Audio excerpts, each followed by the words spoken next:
Bottle pop, truth drop, welcome to the show. Champagne secrets, let your power grow. Every video, spark, ignite your inner light. Raise a glass to the future, shining bright. Empowerment is the code we decode. Unravel mysteries, life's own secret load. Step by step, tap in, find your flow. With champagne secrets, you're gonna glow. Unlock the strength within you, watch it bloom. Life's a canvas, painted every room. Through ups and downs, cheers to what's next. Champagne secrets, life's complex.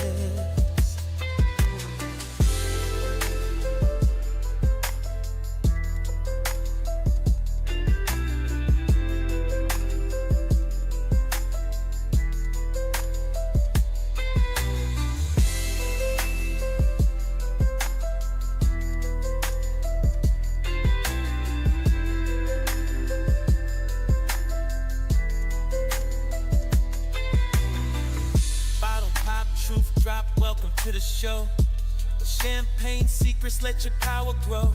Every video, spark, ignite your inner light. Raise a glass to the future, shining bright. Empowerment is the code we decode. Unravel mysteries, life's own secret load. Step by step, tap in, find your flow. With champagne secrets, you're gonna glow.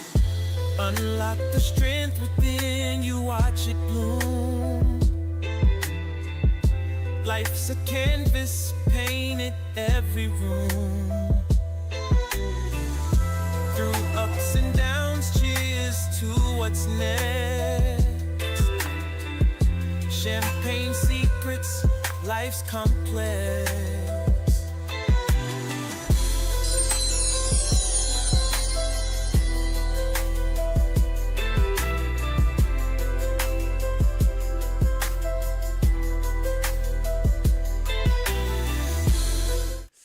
For a second and let's talk.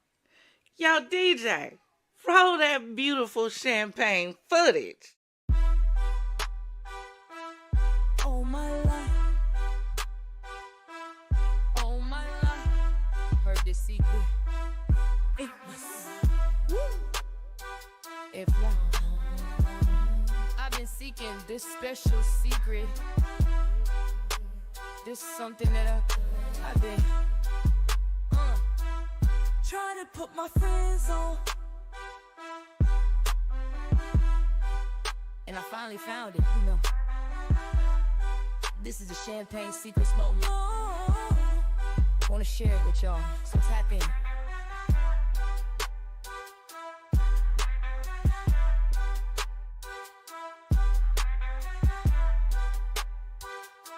Scoot up for a second. Let's toast. On the taxiway at Atlanta's Hartsfield-Jackson International Airport yesterday, and it severely damaged one of those planes. And as you might imagine, it also rattled passengers. NBC's Tom Costello is in Atlanta with some new details on what exactly went wrong. Tom, what do we know? You know, Craig, we've talked a lot in recent years about close calls on runways, right? Planes get way too close to each other. They call it a narrow miss or near miss at times. Those are runway incursions. That's not what happened here. This was on a taxiway, two planes moving very slowly. Somebody miscalculated, either in the tower or in the cockpit, but that miscalculation caused absolutely catastrophic damage. At the nation's busiest airport, a slow-speed but high-impact accident and a lot of damage. It happened between Delta Flight 295 and Endeavor Airways Flight 5526, a Delta regional jet. The impact from the larger plane literally sheared the tail clear off the smaller aircraft, though the crew wasn't sure what happened. We just hit something on the taxiway. Could you tell us what it was? It was air traffic control that advised the pilots of both planes to stay put. It's going to be detached from the aircraft. It just appears that completely detached from that the fuselage area. Flight 295, an Airbus 350, Delta's largest plane, with the wingspan of just over 212 feet, was taxiing for takeoff shortly after 10 a.m. headed for Tokyo, when its wing collided with the tail of one of Delta's commuter flights. It was just really chaotic. Nathan Pike, a producer from KSHB 41, NBC's Kansas City affiliate, was on board the smaller plane when it was struck. Suddenly, it felt like when you're on the interstate and you hit the rumble strips, and then it just got louder, more violent. You could hear the metal scraping against the outside of the plane, and it was just shaking really badly. Ray McKibber was on a nearby plane and saw the immediate aftermath. It was definitely a David and Goliath type situation. You could tell kind of which one kind of got the worst of the damage. It happened at the intersection of two taxiways in Atlanta. No injuries. All passengers were rebooked, and the airport reported minimal impact on operations. The FAA and NTSB have both launched investigations.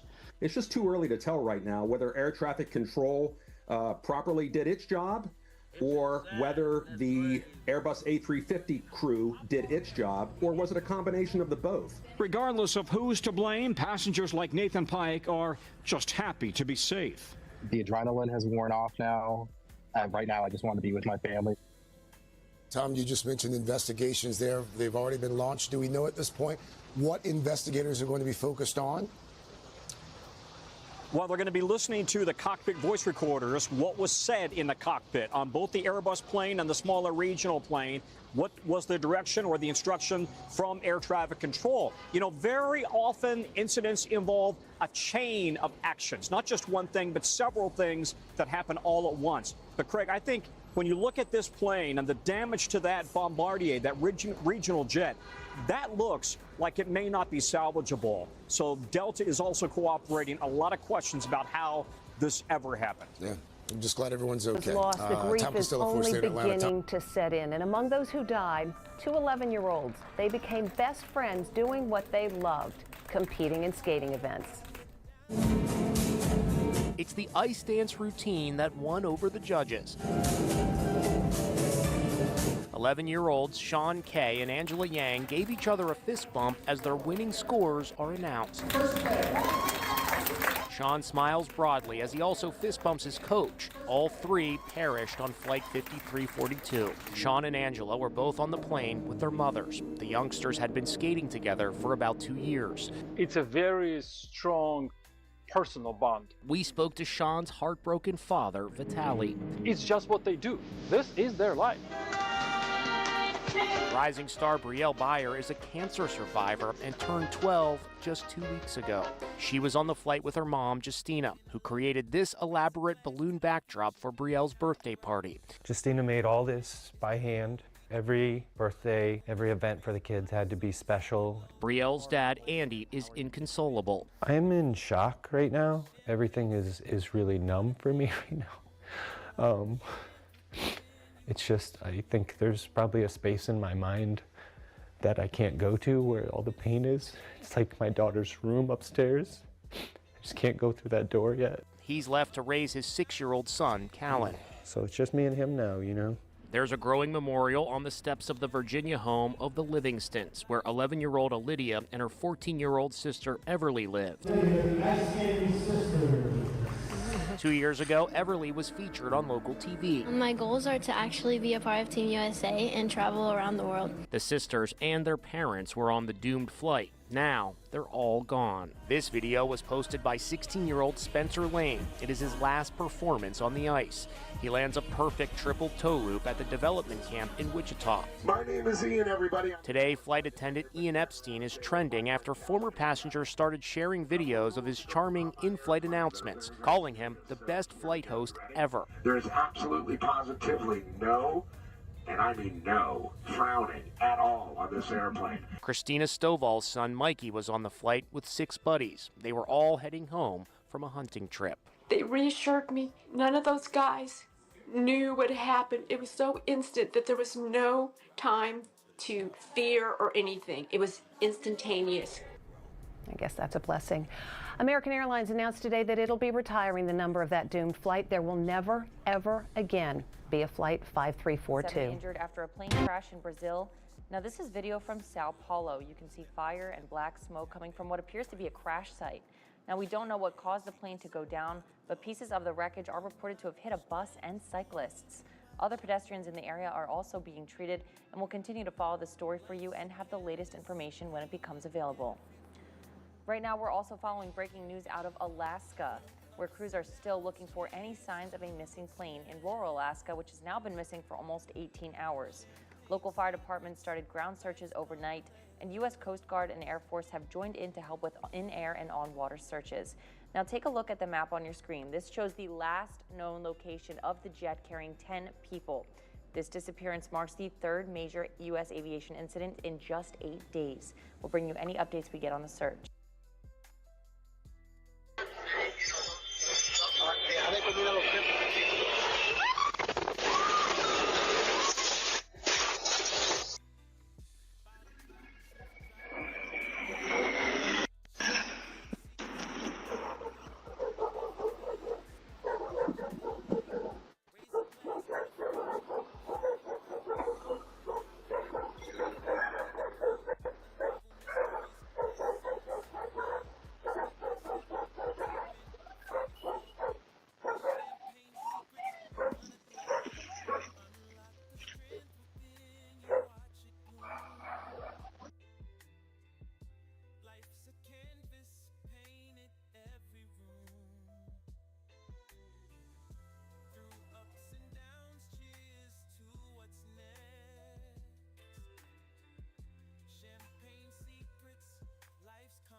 A plane. One plane. Yeah. Yeah, plane. No, a plane came down. Yeah, one plane crashed.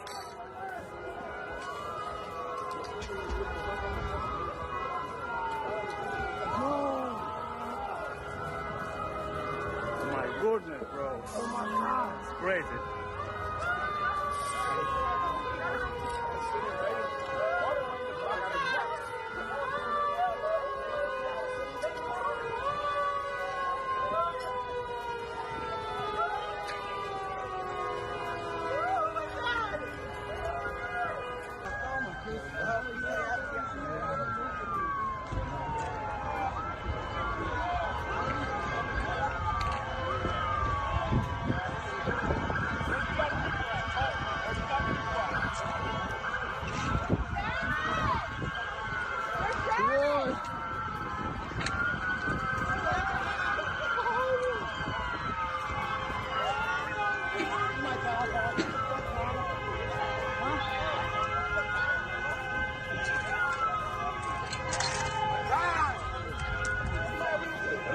What exploded? What exploded? I don't know. What the Video is giving a look at the chaotic moments a small jet crashed into a Philadelphia neighborhood on Friday.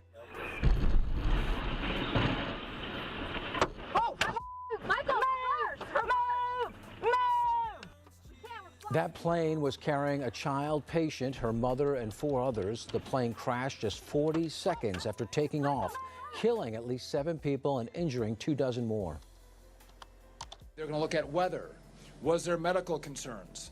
Was there technical or mechanical issues on the airplane? All factors that, even though this crash was so devastating, there are remains, whether it's the engines, the wings, that they can look at and get answers to what took place here. Several people remain hospitalized. Investigators are hoping the cockpit voice recorders, which were found 8 feet underground, will help lead to some much needed. 2,500 feet, about to start the descent towards the northerly runway. And that's the strip of light I can see running away from us. Exactly. And the dark area in front of that, that's the Potomac. The river. Just losing some altitude, Just starting to descend, yeah. Okay. So put the gear down. You've just done the landing gear. Flaps. Everything entirely normal? Yes. It's a completely normal approach. You see there's a lot of lights, there'd be a lot of other traffic about, a lot of talk on the radio. Okay. And at some point on that radio, there is a request to switch runway? Yes, to the northwesterly runway. So we're just starting to sidestep to the right. And that was the request, sidestep the runway to take a different landing? Yes. Would you be worried about why that had been requested to be made? No, it's probably fairly routine, I think, at Reagan Airport. Can I see Congress and yeah, some of the important buildings which all have prohibited areas around them. Approaching minimums. So I'm going to make a noise now as I take the autopilot out. Right, so that's minimums. You taking control of the aircraft? Yeah. So we are in a helicopter simulator. And where are we? So we're above Washington, we're coming down the Potomac towards the airport, and we're just about to turn in on what it looks like the helicopter was tracking over the river. We're turning left now. 500 feet up. 400. 300.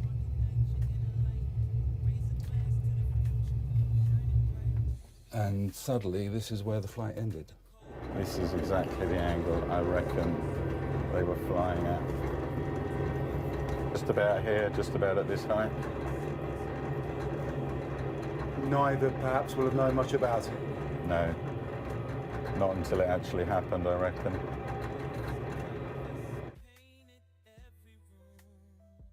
Champagne gang, FizzFam, Confidante, yeah.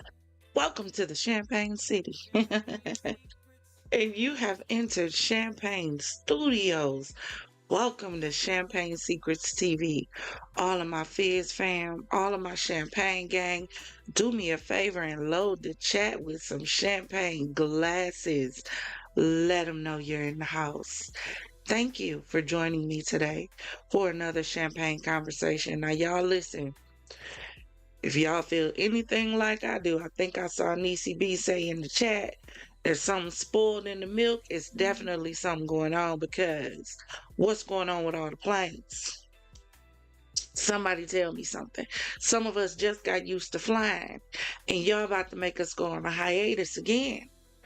And you know, all the flight lovers gonna say flying is still the safest way to travel. And it may be the safest way to travel. However, I have a better chance of survival on the land than I do in the air. I'm not playing with these planes till they figure out what the hell is going on. Because please, we're not gonna make it seem like this is normal. I still want to know who was on the plane in DC. That's what I want to know. We keep talking about these future Olympians. I am so sorry for their loss. Their lives was cut short way before it should have been. But still, I want to know who else was on the plane that they haven't released the names of yet. Because what's going on? Too much. We're going to have some videos that'll be coming out tomorrow with some reactions on TikTok and social media to all of these planes going down. Also, some people talking about what could potentially be happening, because you do know we had a plane went missing in Alaska. They found that plane crashed as well. What is going on? And I don't want to hear nothing about no DEI. I want to hear nothing about that. Do we have some kind of weird electromagnetic field that's been put up that we don't know nothing about? Y'all know my inner conspiracy gets going when 2 + 2 don't equal 4. Houston, we have a problem. Somebody playing with the planes, and somebody needs to let us know what's going on. For real. But we're going to get ready to get into the show. You see the thumbnail. I did want to touch on that with the airplanes, because there's so many of them happening, like literally back to back. And all jokes aside, what is going on? What is the problem with the planes being able to stay in the air? I have an issue with that. Some of us want to travel, but I guess road trip it is. So, Champagne Gang, when we meet up in Vegas in October, I guess we gonna caravan it something, because it won't be by air. You can meet me by air. No, you can't. No, you can't. You can meet me by 4-wheel car, truck if need be, van even. It don't matter, but it won't be in the air. Not gonna be able to do it. Not doing it. But for those of you who were on the live the other day, we started covering what's going on with the Naziah Harris case. And for those of you who don't fully know who Naziah Harris is, she is a now 13-year-old girl out of Detroit who was being essayed by her uncle, which was her auntie's boyfriend, allegedly impregnated. And then on January 9th of 2024, she vanished. Presumably, allegedly, by the hands of her uncle, aka her aunt's boyfriend. Now, the bigger problem I have with this, again, we covered it the last time we covered this story. They had this information. He had tried it 2 years before with her, and it was reported. Nothing was done. And they still, and I'm not talking about CPS. That ain't who I'm talking about. I'm not even talking about the police department. Yes, they had a responsibility 2 years before this happened, but the greater responsibility fell on the family. Because how did you have these allegations before and continue to allow this man not only around this baby, but around other babies that was in the family? I completely blame the family, and this is how I feel about it. Anyone who was involved, anybody who profited from it, anybody who opens their eyes at me. That's how I feel about it. Anybody who's involved, anybody who opened their eyes at her, anybody who saw it, anybody who knew about it, and you didn't make any attempts to help save this baby, Anyone who was involved, anybody who profited from it, anybody who opens their eyes at me. Lock them all up. They all need to be locked up for failing this baby in the way they failed her. Everybody failed her. Everybody is to blame. We're not going to put it all on Jarvis. He did it, yes, but this ain't all on him. She was with a whole family that should have protected her. And they left her vulnerable to a monster. And now allegedly this baby is no longer here. I got a problem with it. But we're going to get into it. Do me a favor while you're at it. Make sure that you like and subscribe the video to the video. Subscribe to the channel. Become one of us. If you're not sure just yet, don't worry about it. We'll leave the light on for you. If you're watching and you want to comment, feel free to comment. We're friendly over here. This is a safe zone and a safe space. There will be no attacking. There will be no name calling. There will be none of that unless it's referring to these individuals on the screen. You can have free reign in the comments. because I'm tired of over and over again. We're seeing these stories about these babies being unalived and hurt and not protected by the very ones who have been given stewardship over them. We have a problem and our children are in trouble. And until we understand that, and until we start thinking like parents, like a community that wants to see our children succeed, we're going to have more stories like this. Do you know why? Because people will continue to turn a blind eye and say it's not my business. Or you'll have a bunch of people just talking, but they're not talking to the right people. And what did we say before? When you're not talking to the right people, or when you're just going off hearsay, or when you're just talking without proof. This is what we say to that. You know that. It's not what you know, Clyde. It's what you can prove in court. It is not what you know. It is what you can prove in court. This is a high-profile case, and it's too high of a profile case for people to be throwing around speculation. So that's why we went back and started at the beginning, and we're dealing with the facts. So today, hold on one second. Let me switch my back. Oh, before we do that, y'all, I almost forgot. I don't know how y'all let me forget, Champagne Gang. We haven't been doing our positivity and affirmations. We need to be affirmed before we get into cases like this. So do me a favor. Take those champagne glasses and raise them high in the air. It is time for our positivity and affirmations. Are you ready? This particular affirmation, encouraging word, comes from one of our confidants, Progressive One, who sends out these amazing encouraging words. So you ready? Let me find it.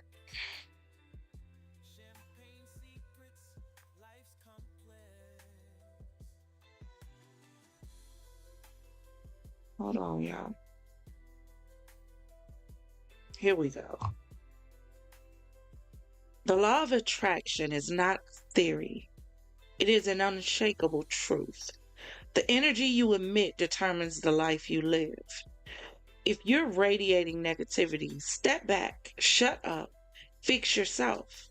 No excuses, no blaming, no dragging others. Because a weak negative frequency will never, under any circumstance, create strength, success, or victory. Ever. But when you stand in power, when you move with unwavering purpose, relentless discipline, and unbreakable positivity, the universe has no choice but to submit. It must deliver every single time. There are no accidents, no shortcuts, no magic tricks, just cause and effect. Put out strength and strength returns. Move with confidence and doors open. Walk with conviction and the world will bow. That's not philosophy, that's reality. Here's to you, Confidant, for you are worth it. Let's toast. All right, now let's switch our background because we want to keep Nazaya at the forefront. So we're going to put her up front so that we'll know at all times that the reason we're covering this story is because this baby deserves justice, even if the justice that she receives is her story being told. So that other little girls in the same situation can see what happened to her. So that other parents who have little girls will know what to pay attention to and what to look out for and know how better to protect your children, or maybe even start protecting your children because you haven't been, because you heard her story. So our whole purpose is to get her story out there. And today we're going to be dealing with the preliminary hearing. So On last week, not last week, a few days ago, when we dealt with this story, we dealt with the initial missing report. We also dealt with when he was charged. We watched the press conference after he was charged. We also got into some evidence. We looked at the DNA evidence. We looked at the text messages. And I'm still floored by the text messages. Not only am I floored, I'm floored by the simple fact that at 12 years old, her family, her guardians, her leaders, the adults in her life never once stepped back and said, let me see who she communicating with. Y'all know the kind of people who are online because some of the very people be in y'all inboxes. So if you know you deal with that as an adult, why would you not look into the phones of your children to see what your children are dealing with? They don't know how to look out for a predator. They don't know anything about catfishing. They don't realize that half of the people that are in their inboxes, those are not the actual individuals behind those pictures. Why are we not doing a better job with looking after our children is the question. Maybe because we're too busy trying to be children.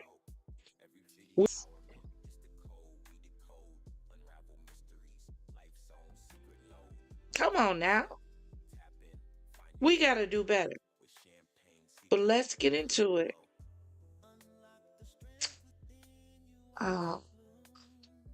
First one I want to get into is the nephew's aunt testifies.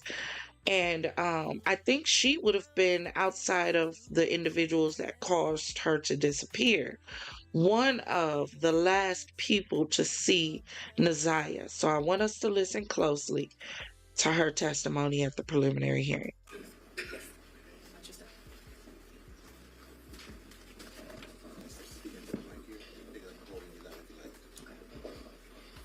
Thank you. Could you say your name for the record? Talasha Moore. And, excuse me, Ms. Moore, I'm going to ask you a couple questions, but first I want to ask you, do you know someone by the name of Cordell Wright? I do. And how do you know Mr. Wright? He is the father of my nephew, my 17-year-old nephew. So, your sister's son? Yes. Gotcha. And is that how you met Mr. Wright? So this isn't Jarvis' nephew. This is Cordell, the friend, who's also incarcerated. This is his son, her nephew. So we're listening to her testimony. Okay. So your sister? Yes. Okay. And in what context is your relationship with Mr. Wright? How did you know him? Did he ever do anything for you? Things like that? He fixed my mother's car. He worked on her car. Okay. And what kind of car does your mother drive? A red Jaguar. And what's your mom's name? Jacqueline Campbell. And going back to January of 2024, where were you living at the time? Not your specific address, just the city. Ypsilanti. And who else lived with you in Ypsilanti? My mom and my son. And would Mr. Wright ever come out to Ypsilanti to fix your mom's car, her Jaguar? Yes. How often did he do that? Like a couple times, at least 2 times. And was that around January of 2024? That was the last time. In January was the last time? And when he would go out there, would he bring anyone with him? This last time, he did. What about Well, prior? the last 2 times. So before January 9th, him and someone else came, and then on January 9th, they both came. Okay. And the person that he brought with him, do you see that person in the courtroom today? Yes. And could you point to him and identify a piece of clothing he's wearing? Well, I can only see the top of his head right now. Are you 100% sure that it's that person? Could we have everyone remove their masks, Judge, just for a brief moment? If everyone in the courtroom could remove their mask if they have one on, please. Ms. Moore, do you see the person that Mr. Wright brought with him? I do. And could you point to him and identify a piece of clothing he's wearing? A green one-piece thing. For the record, the witness has identified Jarvis Butts, the defendant in this matter. So reflected. Thank you. And you said Mr. Butts came out how many times with Cordell? At least 2. So this last time in January and the time before that. Okay, and the time before that, who was anyone else with the two of them? No. And what were they doing the time before January 9th? Working on the car. We I can't remember. It was a couple of things they had to fix on it, and they came out and did it in the driveway. And sorry. No. I was just gonna say the last time we got the car towed to the shop and they drove it back up. Okay. And so in between the most recent time before January 9th, the Jaguar, correct me if I'm wrong, was towed to Detroit? Correct. Okay. And then on January 9th, did you see that red Jaguar again? Yeah. Okay. Who brought that Jaguar out to Ypsilanti? Cordell and Jarvis. Okay. And was anyone else with Cordell and Jarvis? Yes. Who was that person? Naziah. And I want to clarify, at the time on the 9th, when Cordell, Jarvis, and Naziah came, did you know that that was Naziah Harris? No. Do you know that now? I do know now. Okay. And is that based on information you learned or seen in the news and things like that? Well, it was based on when the detectives came to the house to question us. That's when I found out who she was. But at the time on the 9th, you didn't know? Mm-mm. Is that a no? No, yeah, it's a no. I did not know. Now, let's talk about when they came out on the 9th, January 2024. What was that interaction? How long did it last? Can you kind of take me through, start to finish, their visit and delivering the car? So they came, they delivered the car. They were talking to my mom about what was wrong, gave her the invoice. It was just like a regular day. When they came in, they sat on the couch for a few minutes. Naziah was sitting in the chair by the TV. We spoke, very brief. Asked her if she wanted something to drink. She didn't. My 6-year-old son ran up to her, the dog. It was just very mellow. They sat there, we talked. You know what? We are living in a day and age where y'all better question everything. Do y'all hear me? If a man, a cousin, a niece, or uncle, or whatever come to your house with a kid, you better quote, where the mama? Who is this? Where they come from? You sure? You better damn near ask for a birth certificate. We are living in a sick, twisted, demented damn world. We are in a day and age where everything is questionable. Baby, everybody's a suspect. This girl was just getting her vehicle dropped off to her and inadvertently ended up in a case with a missing girl that this man said was his niece. You don't know to question it. Oh, that's your niece? Okay. Because who sits up and thinks that a grown man is going to be with somebody that he called his niece, but he essaying her, sleeping with her, impregnating her? This is a different world from where I came from. You better question everything. If somebody say it's their daughter, if you wasn't there when the daughter was birthed out, you better know the mama. Because you could end up in a situation like this on purpose by accident. This woman was just getting her car, and now here she is. Question everything. About the car and stuff, we talked about my nephew. Cordell was trying to wait till my nephew got out of school, but because he was on tether, they had to leave. So they didn't get to stay long enough for my nephew to come. And your nephew would be Cordell's son? Cordell's son, correct. Did you talk to Mr. Butts about Naziah? Did he introduce her or anything like that? We just asked, hey, everybody spoke. He said this is his niece, and that was pretty much the basis of it. I agree with that as well. Niecy B. So you mean to tell me nobody saw it as weird that two grown men had a little girl with them? Facts. No other woman in the car. Just a little girl. And two grown men. Question everything. Y'all better start asking questions. That's the problem in this day and age that we live in. Don't nobody ask questions. You don't ask questions when you meet new friends. You don't ask questions when you get in relationships. You don't ask questions when you see stuff. You don't ask questions when you're surrounded by stuff that don't look right.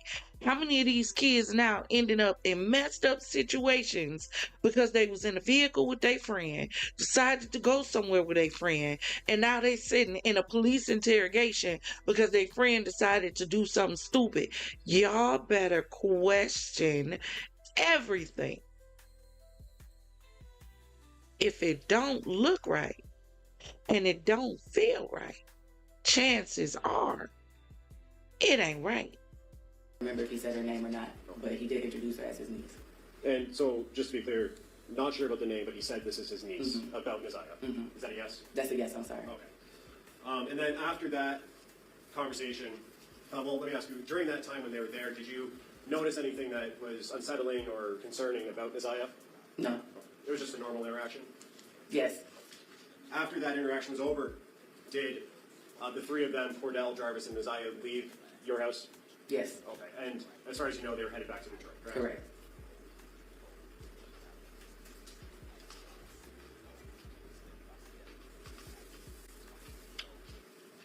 When they left, whose car were they leaving in?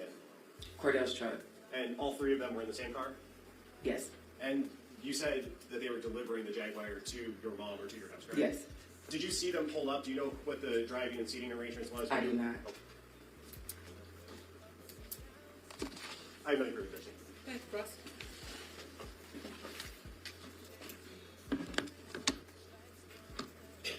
Good afternoon. Good afternoon. So, you're technically not related to Cordell, right?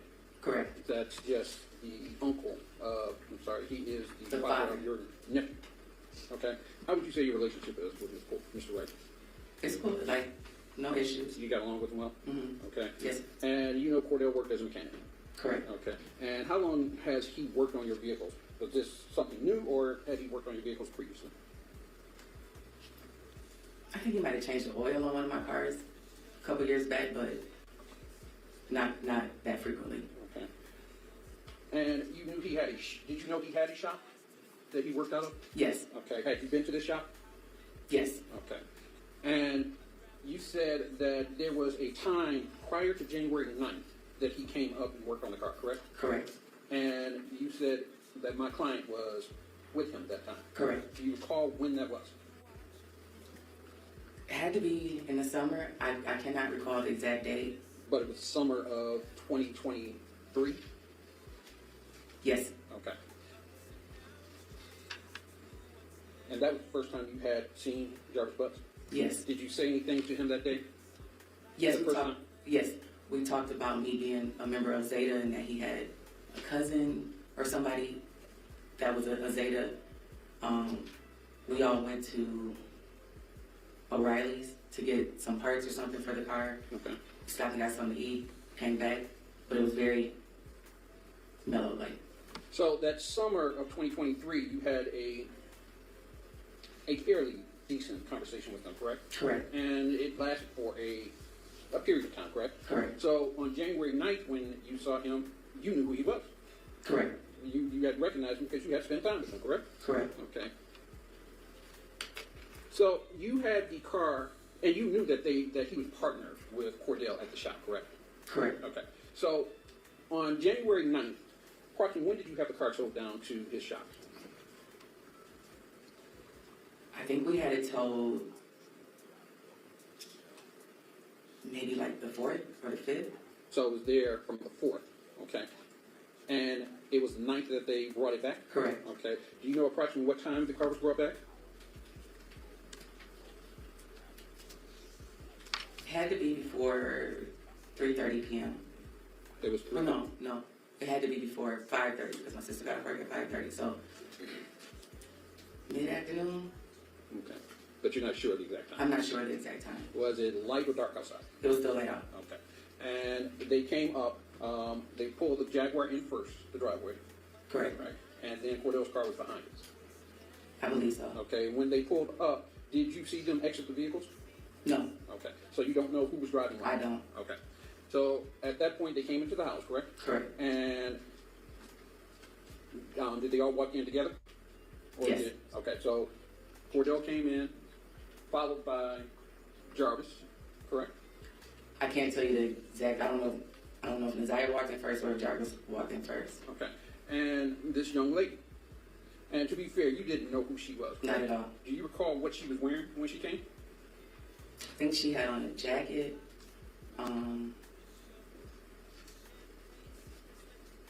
But I can't really. Don't recall? No. Okay. Do you recall what any of them had on that day?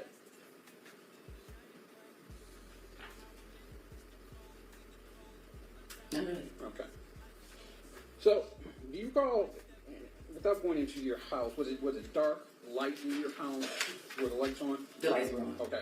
And you have a fairly large living room? Yeah. Okay. So, when they came in, you said that Nazir sat next to the television. So yeah, like when you're coming in, there's like a red cabinet type thing. The TV sits on top of it, and then there's a chair like a chair sitting right next to it, and that's where she was sitting. Okay. And when she came in, did she introduce herself? She did not. Okay. So she came in, sat down, right? We offered her to see, like, came in, Cordell said hello. He was doing most of the talking. Jarvis said hello. Said, this is my niece. Then it was like, y'all have a seat. Okay. Cordell sat on the couch. There's a couch this way, and then a long couch this way. But, I'm sorry, go ahead. And I was just going to say, I believe that they were both on this couch. Nazir was in the chair, and me and my mom were on the longer couch. So your mom was there? Yeah. Correct. All right. And you all were conversing, correct? Correct. And it's fair to say that you weren't conversing with Nazir, correct? No. You were conversing with Jarvis. I'm sorry, you were conversing with Cordell. Cordell and Jarvis about the car and the invoice that they brought. All right. And you said at some point your son came up and was talking with Nazir? Correct. Okay. And how long did this conversation last?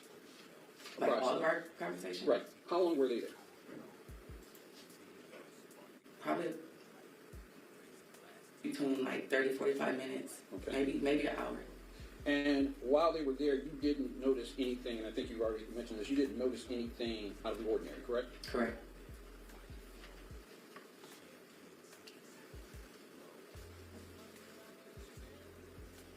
Y'all, this lawyer don't know what to ask. Jarvis Butts conversing with Nazir Harris? No. So they didn't have any conversation? No. Okay. And you didn't notice anything awkward or out of the ordinary between the two? Correct. I didn't notice. At this point, it sounds like he just making up questions as he go. Because who got out the car first? Who came in first? Did he come in first? What? Where did she sit on the couch? And you're asking the same, just like with the other interview that we heard, asking the same questions over and over again in different ways. Instead of getting to the heart of the matter. And instead of getting to the meat of the thing, did they communicate with each other? Did you see any eye contact that didn't look normal? Did they talk to each other? Was there any touching? Did she ever go? Did you ask her any questions? Did you feel comfortable with her being with him? Did anything seem out of the norm? This is a little girl, as Niecy B said, with two men. And the sun is getting ready to go down. And these are the questions that you want to ask the individual that's on the stand. But it's no problem because I think it's his defense attorney anyway. But let's continue. So, after about an hour, they left. Correct. Was it light or dark? It was still fairly light. All right. And they got into Cordell's car, correct? Correct. You don't remember the scene, I think you've already No, said I that. do not. But was Cordell driving? Correct. Okay. So that day you didn't think anything out of the ordinary happened, correct? Correct. And at some point you were contacted, correct? Correct. When were you contacted? Well, we were contacted by Cordell the next day because when we paid the invoice, it was $70 short. So we had to get Jarvis's Cash App to send the rest of the money. So that was the last part of the conversation. And then the detectives came. Why would you ask leading questions? You didn't think anything was wrong, correct? You didn't see this, correct? What about asking, how did you feel when you saw them together? What were your first thoughts when you saw them come in together? How did you feel when you saw them leave? What was their behavior when they left together? What? Y'all. And these people spend all this money on law degrees. These are the questions that you ask in a high-profile case.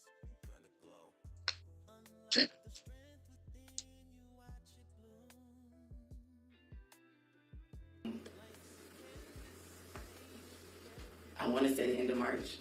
So the end of March. So I believe. I don't know the exact date, but it was at least a month or two later. And it was when the detectives came, and when you found out that the person that was in your house was Neziah Harris, correct? Correct. All right. And did they tell you that this person was Neziah Harris? They asked me if I knew who she was, and they asked me if I knew who Cordell was. They showed me a picture of Mr. Butts. They asked me if I knew who all these people were, and they asked me if I knew her name, and I did not know her name at that time. Okay. And they told you her name?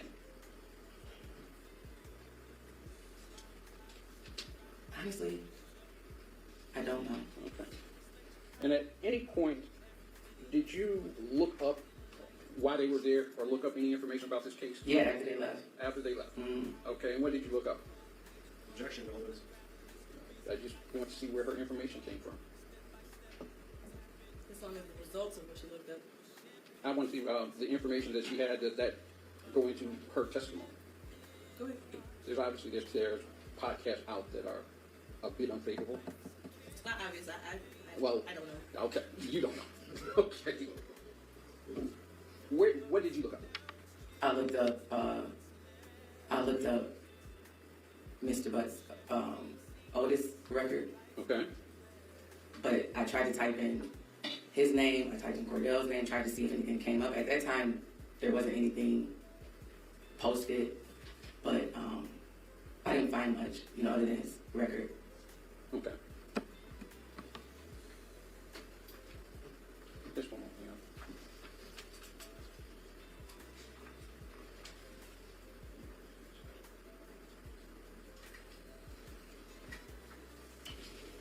No further questions. You need redirect? Yeah, very brief. Ms. Moore, Mr. Riggins was just asking you about information that you looked up and things like that. When the police were at your house, though, when the detectives were at your house, first, do you know if those were Detroit police officers? Yes, Detroit police detectives. Detectives, okay. And you said that they showed you a picture of, in court, you said Neziah, right? Say it one more time. They showed you a picture of Neziah at that time, correct? Correct. Did you identify that picture when the police were there as Neziah Harris? Did you say her name? No, I said that's the mechanic's niece. So, just to be clear, you identified her as the girl that was at your house Correct. with the defendant, Jarvis Butts? Correct. Oh. And that was before you had looked up any information? Correct, because I didn't know anything until the detectives came to the house. And while Neziah and Jarvis and Cordell were at your house, you said Neziah was sitting next to the TV? Mm-hmm. Yes. And did Neziah, during that 30 minutes to an hour, ever get up and leave, use the restroom or anything like that? No. Oh.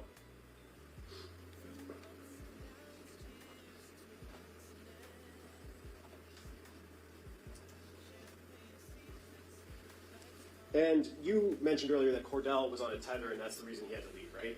Correct. Do you know what Cordell's tether hours were at that time? Like what time he had to be back home by? I don't know. Okay. How far of a drive is it from Detroit to Ypsilanti? Probably about 40 minutes. And what was the reason that Cordell had to leave again? Because he said he had to be back in the house for his tether. Okay, so did it seem like he was in a little bit of a rush to get back, or he was cutting it close maybe with that drive, 40 minutes? No, I think he had whatever he needed to do, and he just wanted to make sure he was in the city on time. But is it fair to say that he would have left somewhat closer to his cutoff time?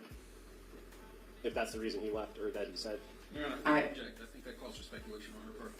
I was going to say, I'm sorry. Do you want to respond? If she knows, I think it's a close call. If you know the answer. I don't. I don't know. I can't say. I really pretty interesting. Okay, you are done testifying. Thank you. Watch your step.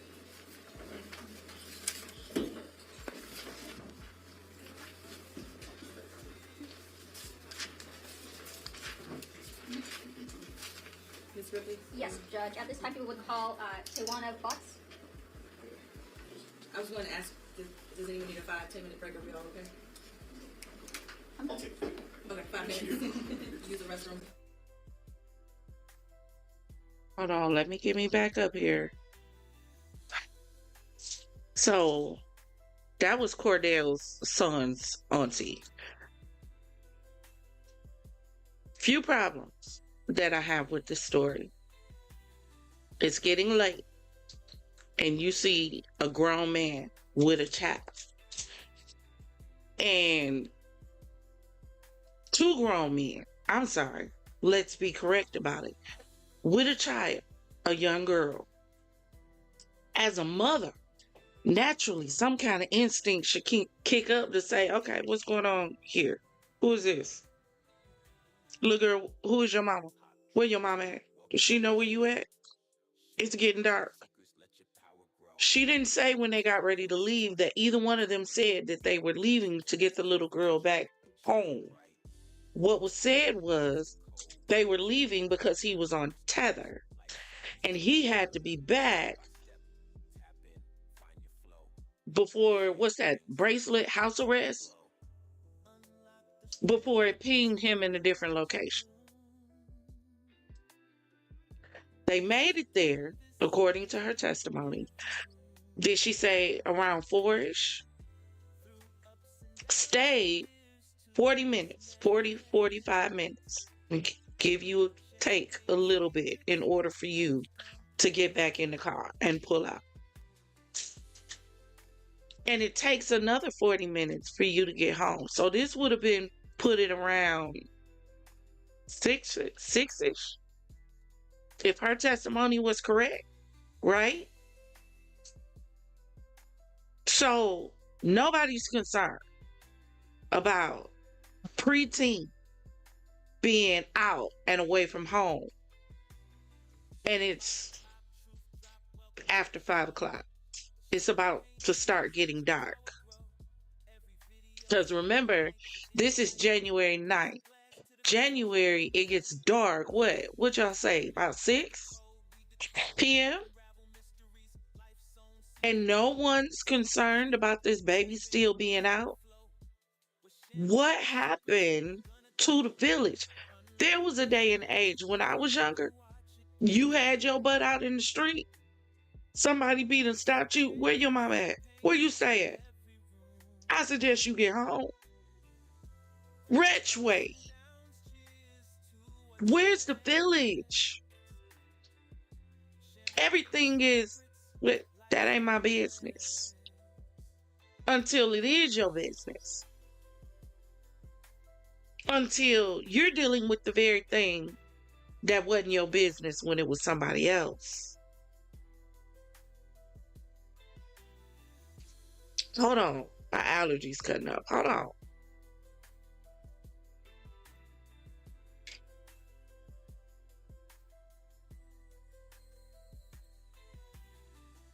I have so many questions.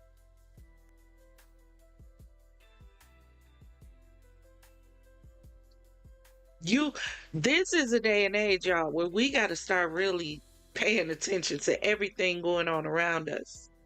Everything. Because everything is a potential conspiracy and a potential situation. Nothing about any of this sounds right or looks right. And I'm not saying she's lying. Don't get me wrong. I'm just saying if because she said her son came out to talk to Naziah. So as a mother, your motherly instincts don't kick in.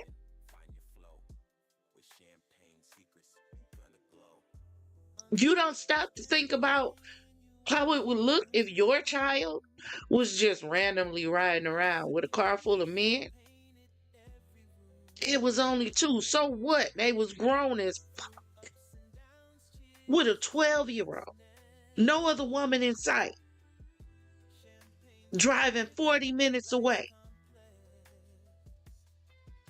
Do you know what can happen in 40 minutes?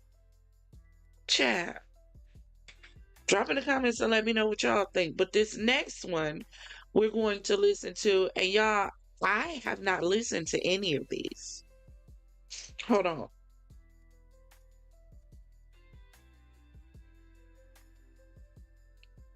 I saved them to listen to them fresh with you all. So what we're going to do is we're going to take a really quick intermission. And when we come back, we're going to hear the testimony from the grandmother who to me is a key factor in all of this. All right? So make sure your glasses are filled to the rim, and we will be right back. All my life, all my life, heard this secret. It was, if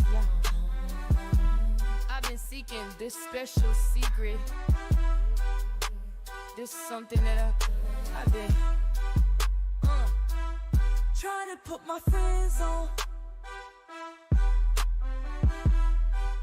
and I finally found it, you know. This is a champagne secret smoke. Wanna share it with y'all, so tap in.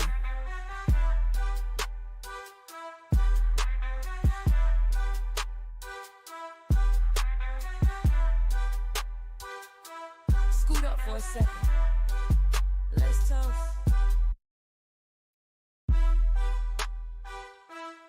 All my life, all my life, heard this secret. It was, if I've been seeking this special secret. This is something that I've been trying to put my friends on, and I finally found it, you know. This is a champagne secret smoke. Wanna share it with y'all, so tap in. On the taxiway, Atlanta's Jackson International Airport yesterday.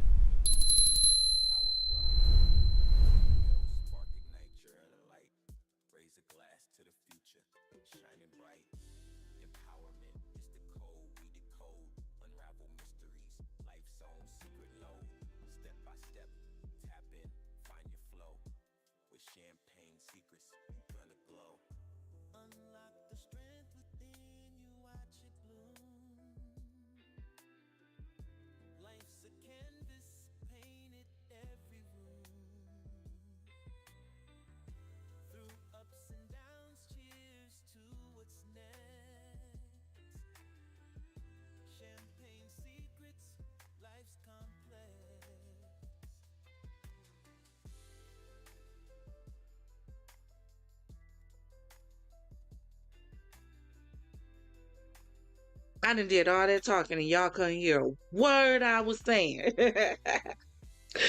So y'all, welcome back. I said I hope y'all was jamming to our little intermission music, because all my life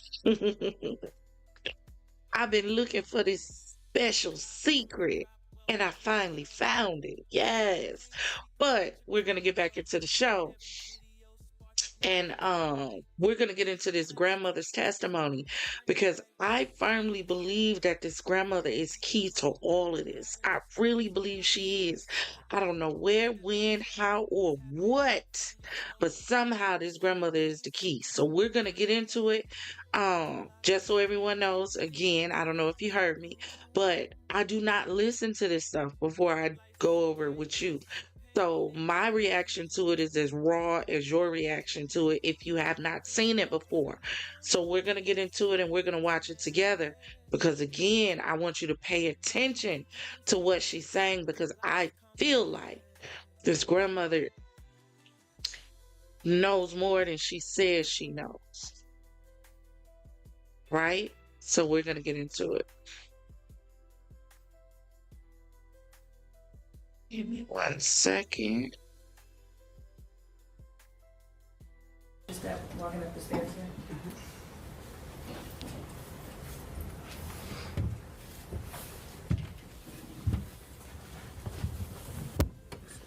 Speak clearly in the mic. You can pick it up and put it in your lap too if you like. Okay, thank you. Whenever ready, Mr. Makepeace. Thank you. Could you state your name for the record? Annette Harris. And Ms. Harris, do you know someone, or did you know someone by the name of Neziah Harris? Yes. And who is Neziah to you? My granddaughter. Are you her legal guardian?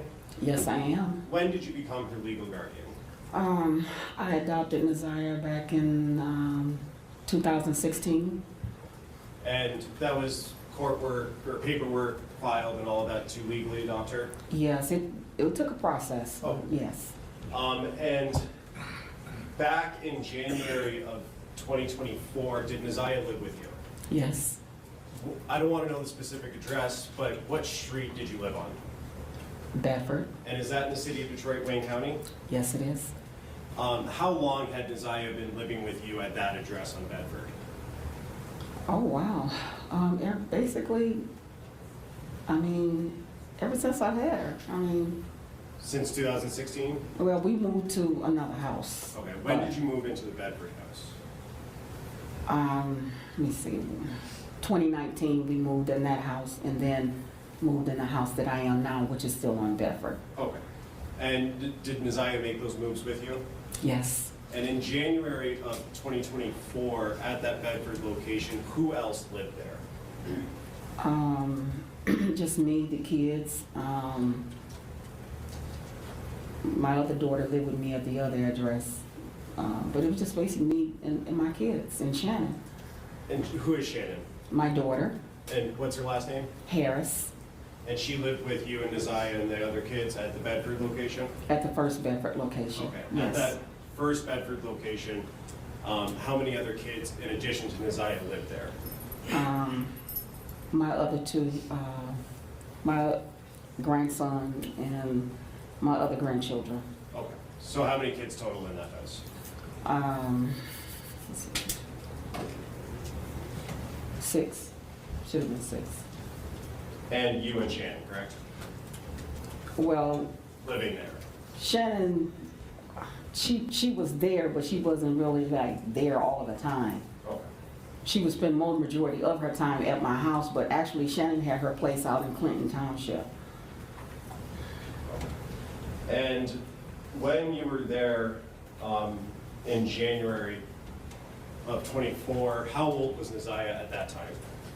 January 24th, she had 13. She had her birthday in September. And was she going to school? Yes, she was. What school did she attend? J.E. Clark Preparatory Academy. And is that also in Detroit? Yes, it is. Just generally, can you tell us about your morning routine with the kids, specifically Naziah, about getting them to school and things like that? Sure. Okay, 6 a.m. That's when I get the children up. They usually get up, get dressed, prepare themselves. About 7:15, 7:20, we're basically saying prayer and we're loading up in the car. I'm dropping them off at school at 7:30. Breakfast starts at 7:30, and they like to eat breakfast at school. And does that include Naziah? You would drop her off at J.E. Clark? All together, yes. Now, I want to talk about, well, let me ask it this way. Did you know someone by the name of Jarvis Butts? Yes. And do you see Mr. Butts in the courtroom today?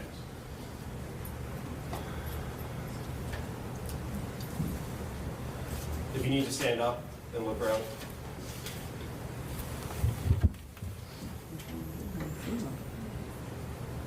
I got no glasses on. I don't see them. Do you need glasses, ma'am? Yeah, my Okay, daughter has my glasses. Okay, Judge, may I take a moment to go get her glasses? Yes. One of the problems is with this story, right? Because he cut his locks before this preliminary hearing. So he cut his locks, then you put him in a mask, and then you tell people to identify somebody that don't look like what they looked like before they went to jail. However, there's a defendant's table. There's a prosecutor's table. If you're not sitting at the defendant's table, the prosecutor's table, clearly you must be the defendant. So it is really blowing me that all of these people was around this man for umpteen years, and they get in the courtroom and all of a sudden you can't recognize him because his hair is different. His head is down as well, but there's only one person in the courtroom in prison jail uniform. What happened to us? That's what I want to know. Where did we go wrong so that we can figure it out and go back? But let's continue.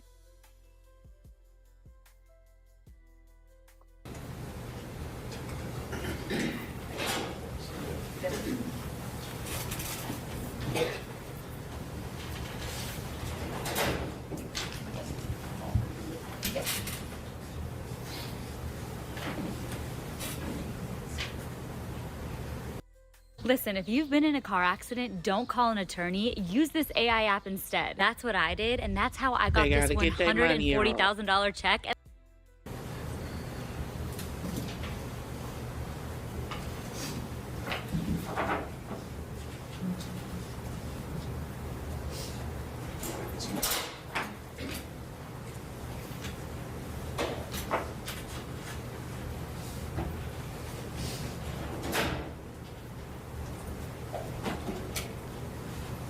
May I approach witness, sir? Yes. Thank you.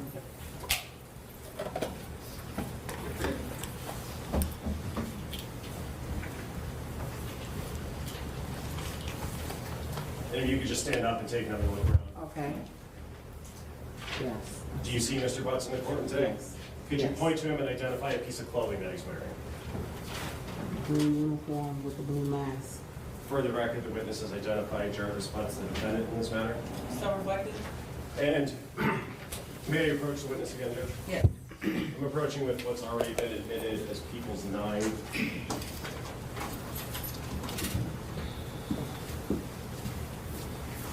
And Ms. Harris, do you recognize the person in that photo? Yes. And who is that person? Jarvis Butts. And is that the same person you've identified in court here today? Yes.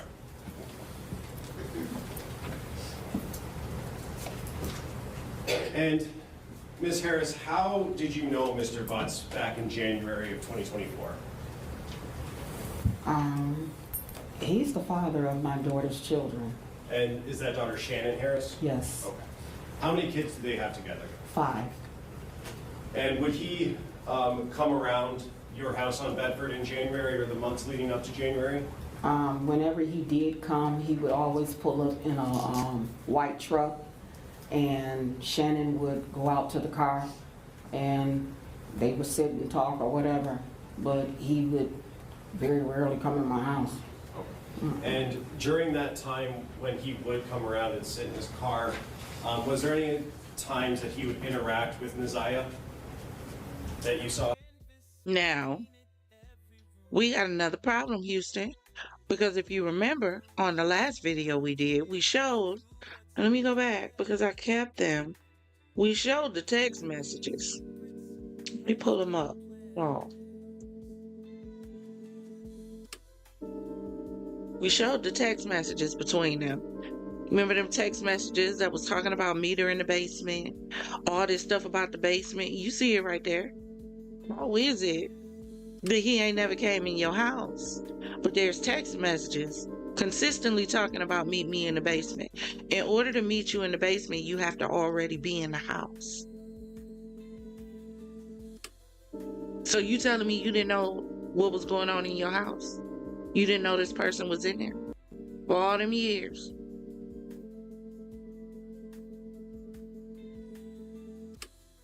And where's the emotion? I see y'all saying it in the comments. Where's the emotion? Where's the concern? Anytime I mention my grandbaby name, it would tear my heart because she's gone. She's not found. There's no emotion. There's no nothing on this stand. You just telling a story. You looking at the monster that's being accused of unaliving your grandbaby. You don't even have a hint of anger in your voice over the potential that this man that's been in your life all these years, the man that's given birth, that's helped impregnate your child with children, your grandchildren, is the very one that could be potentially responsible for the disappearance and unaliving of your grandchild. And you show no sign of emotion, no sadness, no anger, no frustration, no irritation. No, I want to rip this ninja's head from between his shoulders. Nothing. You just sitting there calmly, answering questions. But your grandbaby is still missing. They would have taken everything on the inside of me to keep me from jumping off that stand and jumping down that ninja's throat and punching my way out over my grandchild. And she's sitting there just careless, just carefree, just, oh well, another day, another testimony. Child.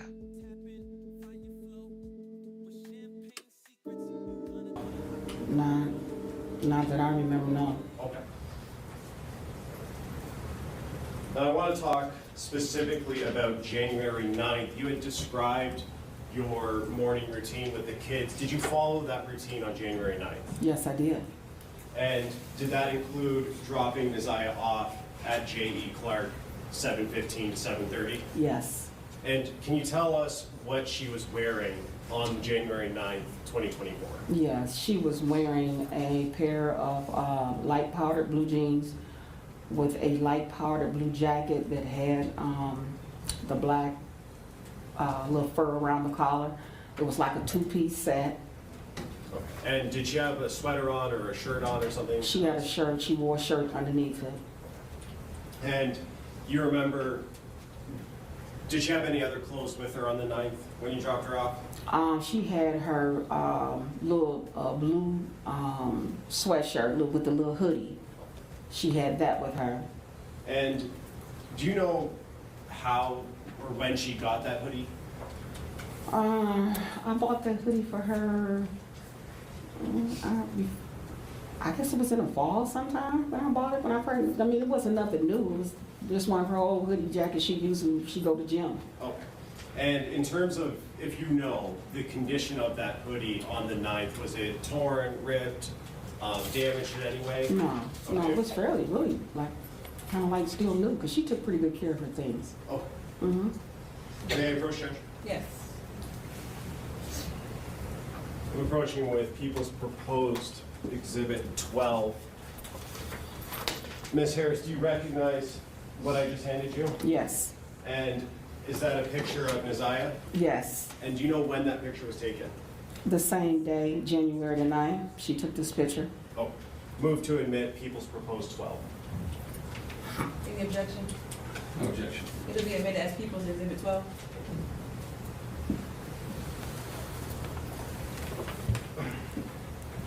And when you dropped Neziah off at J.E. Clark, what was the routine supposed to be after school was over? Okay, well, when school is over, the bell rings at 2:40. Neziah was due to come home. And normally when the bell rings, 2:40, 2:45, she's getting on the bus. And was that's what she normally did on other days? Mm-hmm. Is that a yes? Yes, I'm sorry, And yes. what time would she normally arrive back at home? The Neziah would be walking in through the door maybe 3:05, no later than that. And on January 9th, did she walk in at 3:05? No, she did not. And were you home when she didn't come home? I was there for a little while, but I left out to run some errands. But no, when I got to the house, she was not there. And at that time, did you have a conversation with someone else about her not coming home, Neziah not coming home? Yeah, when I picked my children up from the after-school program, I went in and my daughter said, Objection to what her daughter said. It's one hearsay. The number one mistake people with type 2 diabetes make is using metformin instead of just eating this cheap fruit. See, I'll rephrase the question. Okay, sustain. Just talking about what you saw and heard, and not asking for what anybody said, but did you talk to Shannon, your daughter? yes, about Shannon said she was not there. Okay. When you got home that day on the 9th, was Neziah there? No. And Did you eventually make a police report about her missing? Yes, I did. Yes, And when did you do that? That morning when I got to school, I went up and dropped the kids off to school. I talked with the dean and the principal, and I told them that I was on my way to the police station, and they told me that they would call the police, and the police, DPS police, came there. And you said DPS, is that Detroit Public Schools? Yeah. And did you talk to an officer at that time at the school? Yes, I did. And was that at J.E. Clark physically at that location? Yes. And you said that morning, are you talking about the morning of the 10th? Yes. Mm-hmm. Press down, pause. So you're telling me your grandbaby did not come back home the night before? 12 years old. You went to sleep. Got up the next day. Dropped the other grandchildren off at school. And informed the school your grandbaby was missing? You mean to tell me when your baby didn't come back home by 3, 5 o'clock, 7, 9, 11, 12 even, that you didn't call 911 right away and report an issue that your 12-year-old has not made it home from school? You wait until the next day and then don't even call the police. You go to the school and the school has to call the police. The school had more sense to call the police to report this baby missing than you did as the grandmother. There's so much wrong with this story. This baby was doomed from the beginning because of this family she was attached to. And the sad part is, so much more. This whole situation is weird and troubling on so many levels. This baby was failed by everybody. As a grandmother, I have a grandson. Let my grandson be 10 minutes late getting off that bus. I'm calling bus company, I'm calling school, I'm calling everybody that I can, because what you mean? And you waited until the next day?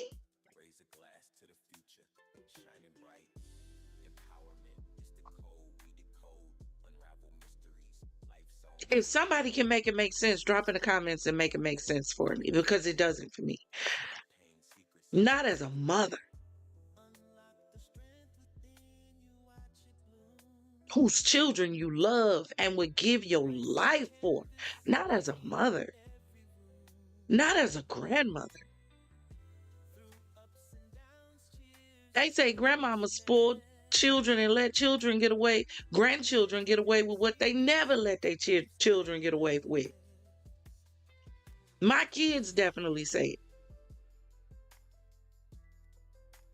So where was your grandma Tana's when your 12-year-old grandchild did not come back in the house, did not come back from school? You went to sleep and just said, I'm going to deal with it in the morning. She can figure it out tonight. You got serial killers running around. You got people with mental health issues running around. Wild animals running around. Sickos running around. And you just leave your grandchild to the streets all night long and say, I'll deal with it tomorrow. Because that's what she said.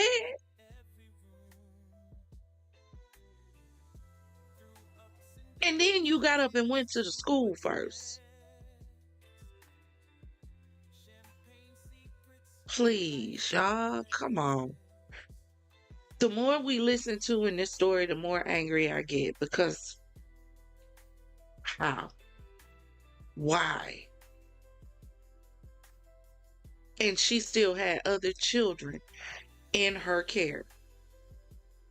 This grandmother knows more than she's letting on. She's a big part of this, and I don't know her, but she is.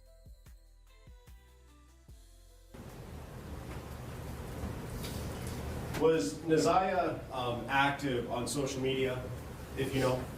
Well, as far as I know, she was. I mean, there were times that she was sneaking, go on it, you know. But yeah, she was. Okay. And did you keep track of her social media pages like TikTok or Facebook or anything like that? I tried. A lot of times, you know, I would take her phone and stuff from her, you know, so, you know, to keep her from being on there, you know. And after the 9th, did you ever see any posts made by Neziah? I didn't see any posts. Most of the time, you know, if there was a post or something, or she posts, my daughter or someone would call me and tell me. Oh. Have you ever heard, after the 9th, heard any communication or seen Neziah? Mm-mm. When, is that a no? No. And when you dropped her off on the 9th at school at J.E. Clark, was that the last time you saw her? Yes. May I have one moment, Trish? Yes. Where the tears? Where the hurt? Where the pain? Just to follow up, I did forget to ask this. Her bus stop, how far? I wouldn't even be able to talk about the 9th without breaking down. And she's sitting here just, it's a beautiful day in the neighborhood. Do-da. Do-da.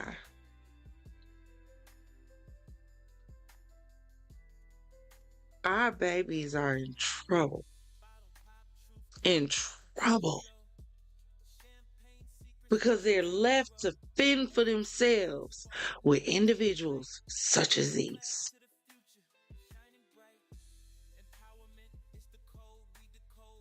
I don't get it. How could you harm? How could you know has been harmed a child and sleep peacefully at night? How can you as a grandmother know your child is missing and you sleep peacefully at night? Y'all, that ain't gonna make sense to me, and I'm gonna keep saying it until, I don't know, until she locked up or something. Because I'm just not willing to believe that any grandmother, I don't care how strong you are, how tough you are, your grandbaby missing, you ain't tearing up them streets to figure out where she is? Me and all them kids would have been in that car. Known places, unknown places, suspected places. How much did you do to try to find your grandchild? Or did you just sit in the house and wait for the next day? Did you make any phone calls to friends, other family members to see if they seen her? Did you drive around to make sure she wasn't injured? Child. From your house was that in walking distance? 5 minutes. And do you know where the location that she got dropped off at was, the address or the intersection? Right there at 3 Mile Drive in Cornwall. Oh. And that's 5 minutes from your house? Yeah. And did Neziah have any nicknames that people called her? Where her family called her Tuda, but I've always called her Glamorous. I've been calling her that ever since she was born. Say Glamour? Glamorous. Oh. We have one more, Judge. Yes. You said Tuda? Tuda. Tuda. Mm-hmm.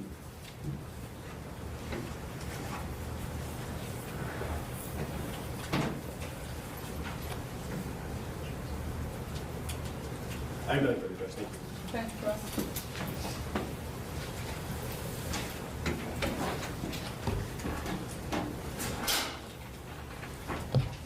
Good morning, Sheriff. Good morning.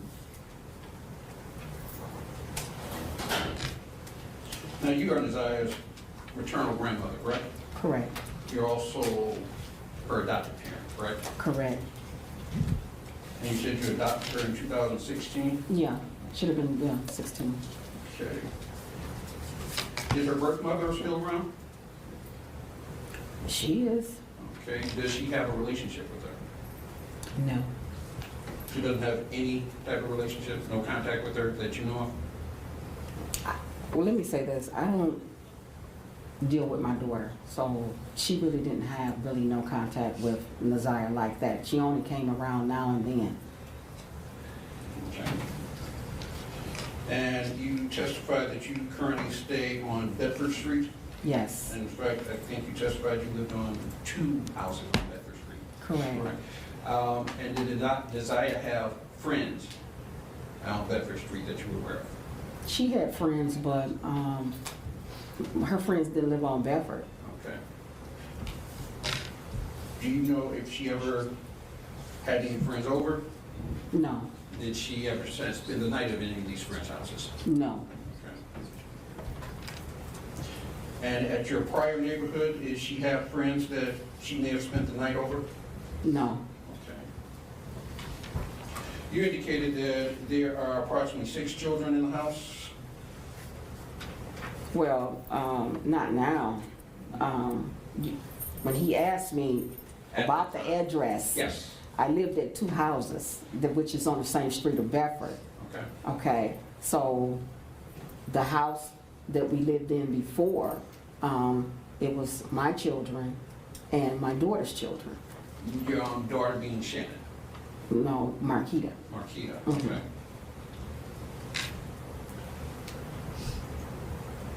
And did Nazia have any close relationship with any of these children particularly? She was close with my granddaughter, one of my granddaughters, yeah. Which granddaughter is that? Nazia. I mean, Janiyah. Okay. All of their names are similar.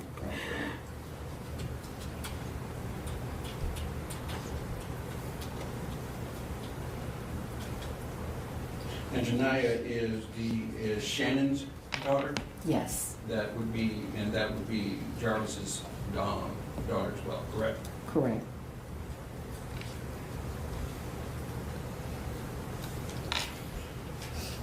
And at your Bedford Street address, how many adults live there? Just me and Shannon. Okay.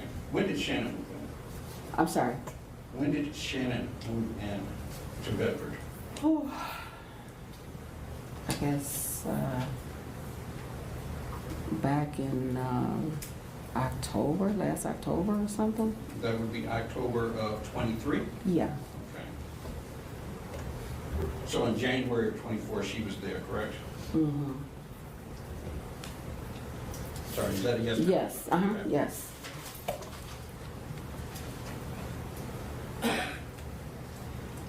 And you indicated that Nazia participated in social media? She did. She did participate in social media. She was on social media a lot of times when she wasn't supposed to be. Okay. So, did you see her post, or did you follow her post? I didn't see her really posting anything. I mean, at times when I did check, I didn't find anything. Okay. And most of the time, if she did post something, my daughter's name would, let me know, if she posted something. But So you don't know who her social media friends were? the only person that I know that was one of her classmates that she would post little things with one of her little classmates. Okay. But it's fair to say there are some things you did not know. Yeah, well, something, yeah. Mm-hmm.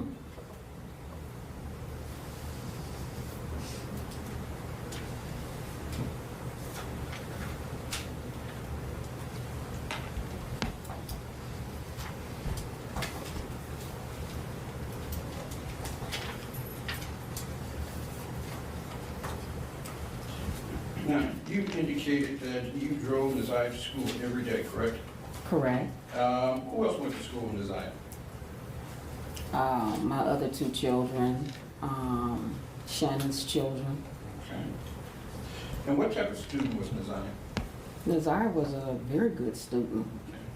Very mannerable, very outgoing. She got good grades. Her attendance was good. The teachers had no problem with her. They really liked Neziah. Neziah got along with just about anybody. She was very likable. Did she have any disciplinary problems? No. Do you recall her ever getting into a fight? She did. One fight, more than one fight? There was a young lady that she had a couple of, consultations with in school. And it was like an ongoing situation. Okay. And when did this first start? I'm not quite sure when it started, but it was like off and on, with this particular schoolmate that she had. And this is for her current school, right? Yes. Okay. Mm-hmm.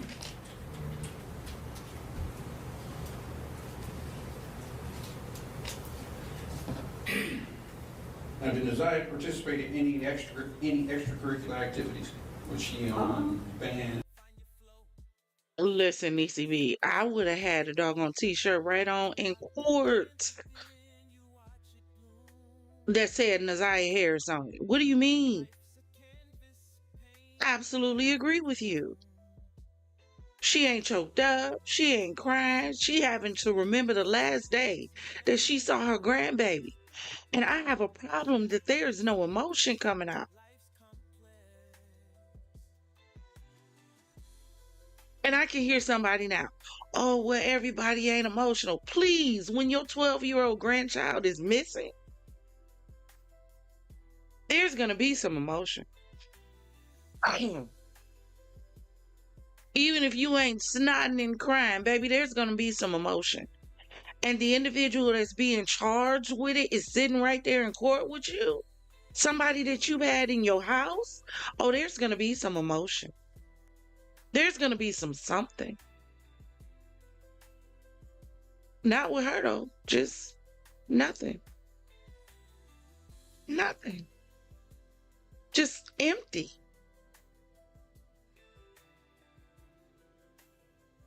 This poor baby. This poor baby. Or anything? She liked it. Gym, robotics, art. I mean, she liked a lot of things that she was, involved in, And would any of these things cause her to have stayed after school? The only time she stayed after school was when she wanted to be enrolled in the after-school program.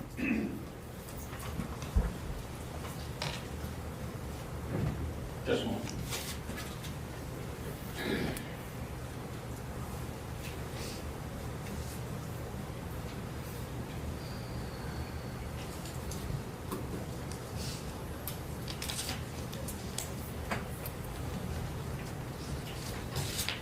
I just want to step back a moment. We asked you about her social media. You said there were some things that you weren't aware of on social media, correct? Did you ever check her direct messages? Like I said, I did, but when I did, there was nothing on there. There was nothing? No. Okay. She lying. She lying. There's no way you checked her social media and there was nothing on there.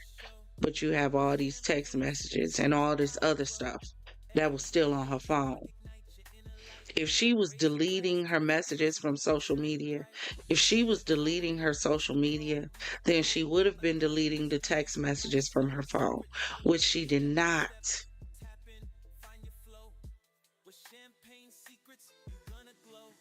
I don't trust this grandmama. Not one bit. That's just me. Let me know what y'all think. It is something very off here. This baby was basically raising herself, given what she was placed in the house with. They weren't checking her phone. They weren't checking her social media. They didn't care if she didn't get off the bus right away from school. They didn't care if she didn't come home all night. There's a problem here. They just didn't care. And there was other children in their care. So there's other children growing up dealing with the same disregard that Naziah had to deal with.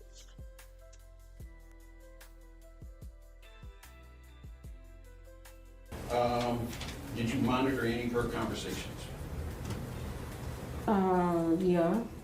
I would, go check, Okay. But like I said, a lot of times, I took Naziah's tablet, from her at one point, so there was really nothing that I knew of that she was on unless she got somebody's cell phone or something, Okay. So you did mention that she had a tablet. How many devices did she have that allowed her to connect to social media? She only had that one tablet that I had bought her. Okay. And like I said, I took that tablet and put that tablet up.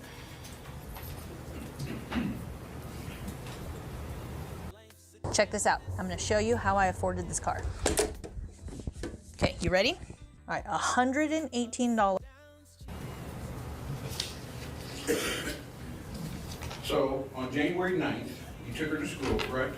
Correct. And you said it was her and two of your other children that went to school? My two other children and my daughter's children. I dropped them all off. And you said that you noticed that she did not come home at her normal time? Correct. All right. You did not call the police then, correct? No. Driving around looking for her. My daughter reached out to some of her classmates. I did nothing. And that morning, I got up, and like I said, I went straight to the school, and from there, I was on my way. I need y'all to peep this, right? Now, this is for all my people who watch Investigation Discovery. Is a filler word. When you're trying to figure out what to say next, you generally say a lot because you really don't know what to say next. So while you're trying to formulate your next thought in your mind, you use a filler word. You remember back in the day, the Valley Girls used to say like, oh my God, like is a filler word. How is it? And this is how I'm gonna let you know that she's trying to make up stuff to say as she goes. When she gets to her activities the next morning, there is no Watch. Let me rewind it a little bit. I need y'all to listen to this. Your other children that went to school? My two other children and my daughter's children. I dropped them all off. And you said that you noticed that she did not come home at her normal time? Correct. All right. You did not call the police then, correct? No. You hear it already. No. It's yes or no. Why do you have to Why do you have to think about it? She's trying to think of what to say next. So she's using to give her brain time to process what she wants to say. But watch when she starts talking about the next morning. Pay close attention. Driving around looking for her. My daughter reached out to some of her classmates. I did nothing. And that morning, I got up, and like I said, I went straight to the school, and from there, I was on my way to the police station to make the report, and they called the police from there. DPS police came to the school. So the first report you made to the police was the next morning? Yes. Do you know approximately what time? School starts at 7:30, so I got there at 7:30. They got there about, I don't know, maybe 8. So you didn't go to the precinct, you went to the school, and the school called the police? Yes, they called the police because I was getting ready to leave, and the dean said, no, stay here. She said, and we'll call the police. Okay.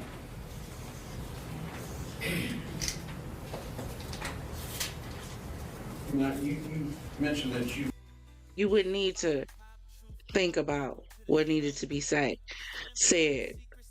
or what you did on the last day you saw your grandchild. I woke up that morning, I had some coffee, I fixed the kids' breakfast, I took them to school, ran some errands, got back home, waited on the kids to get there, get off their buses.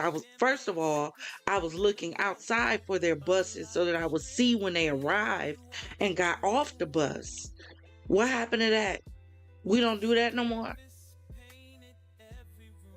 You not sitting outside waiting to make sure your child gets off the bus safely? Your grandbaby?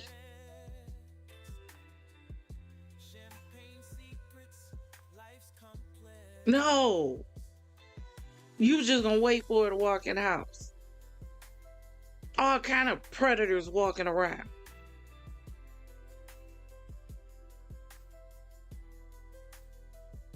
Y'all, this story is so disturbing on so many different levels. It should make you sit back and think about your parenting skills and whether or not you are doing everything for your children to make sure they're safe and protected. That's what this story should do. It should be a cautionary tale of what can happen when you don't have all eyes on your children and you're not paying attention. Children, grandchildren alike, I don't care. Because how? How do you not know?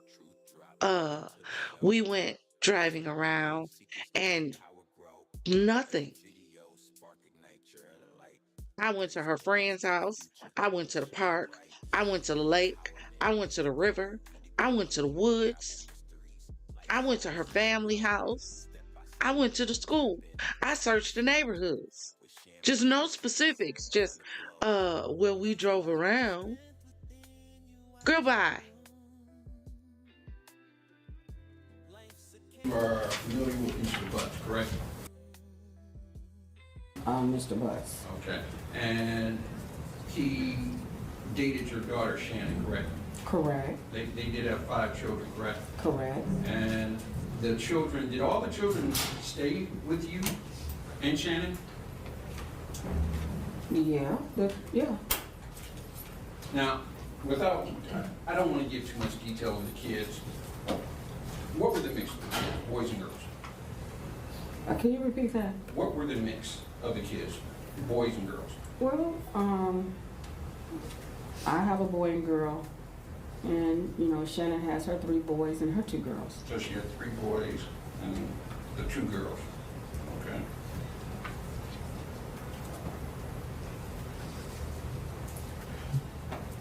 And at any time, now I think you did indicate that Mr. Butts would come over and I think you said he would rarely come in, correct? Mm-hmm. But he would come in on occasion, correct? Not really on occasions, because most of the time when he came in, he would pull up in my driveway and my daughter would go out to the truck, and a lot of times the kids would go out to the truck. So it was very rare if he ever came in my house. And you indicated that you were close with Neziah? Yes. Can you think of any reason that Neziah would not share information with you? No. Neziah would come to me and talk to me all the time. Okay. If something was bothering her, or if she had a bad day in school, she'll come to me and we'll sit and talk about it. I always kept the door open for communication with Neziah. Well, why didn't you know that she thought she was ugly? Why didn't you know that? Why didn't you know whether or not she was pregnant? Why didn't you know that? why you didn't know that she was having a relationship with her auntie's baby daddy boyfriend? Why didn't you know that then? If she came to talk to you about everything. So we just making up stuff on the stand as we go. Because the evidence shows different. She already said how many times that this man rarely comes in the house, but we got text messages of him all in the basement, all in the house. What do you think this grandmother has to gain from lying? What's the end game here? Do you think she's protecting Jarvis? Do you think she's protecting her daughter? Do you think she's protecting both? Or do you think she's doing everything she can to try to distance herself from this mess as much as she can? Which one do you think? Because ain't no way. My grandmama would have been tearing up the entire city until she had answers, guaranteed. Really all of my children. So she always felt free, to come to me and sit down and talk to me about whatever. So if something was frustrating Isaiah, she would come with you? She would, that I know of, yes. All right, if something was scaring Isaiah, she would come to you? If something was bothering her or she was frustrated about something, she would come to me and say, hey, Nana, can I talk to you? If there was any medical condition, she would come to you regarding that? I believe she would, yes. And you take her to the hospital, take her to the doctor? Yes. Okay.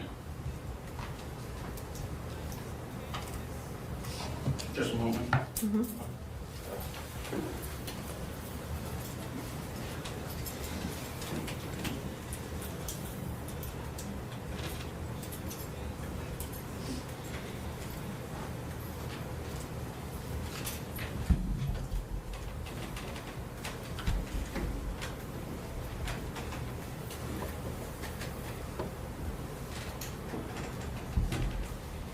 Thank you. I have no further questions. Can you redirect?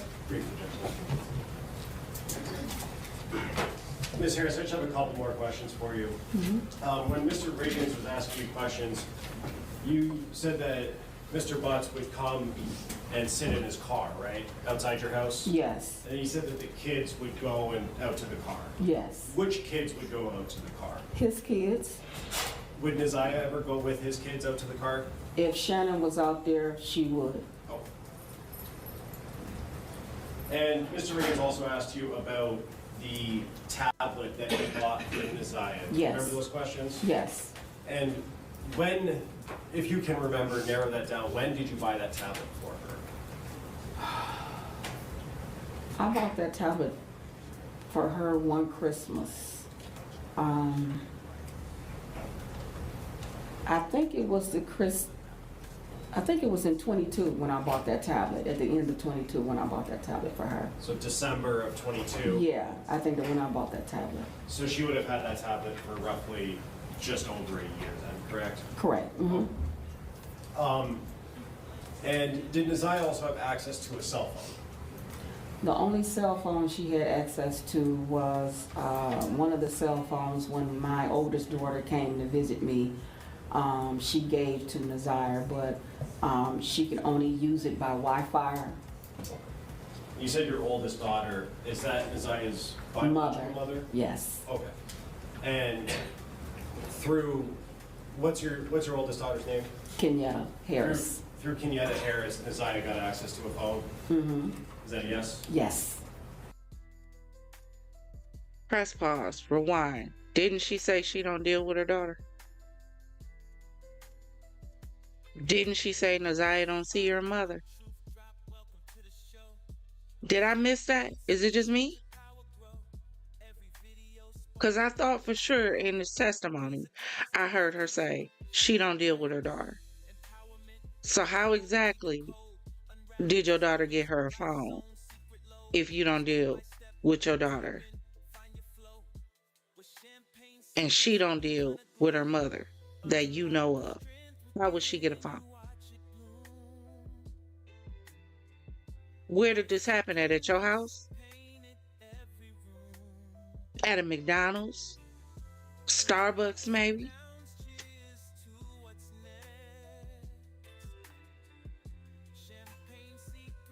How? How do we say so much wrong in one testimony? Do we not realize that we are in a court of law? Is that the problem? Do you not realize that everything that you're saying is being recorded? Audio and dictation. Do we not realize that? But this is what happens when you lie. You got to keep lying. Then you get lost in the lie and don't even remember the last lie you told.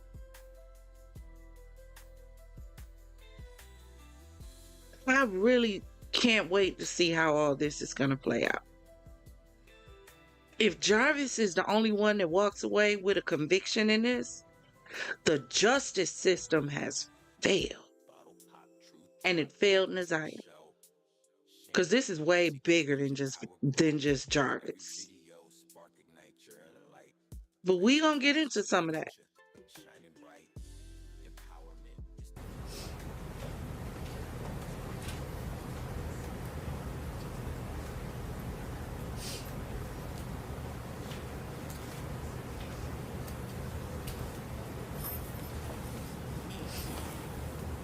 Mr. Reagan's also asked you about Neziah staying after school. You said that there was an after-school program she was involved in? Yes.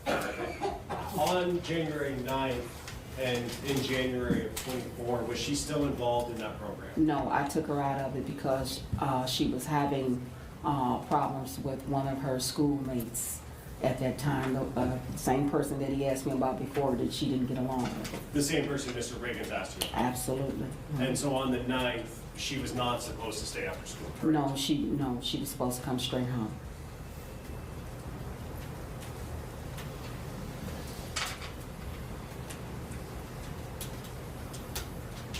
And when she didn't come home, you said that you were driving around looking for her, correct? Yeah.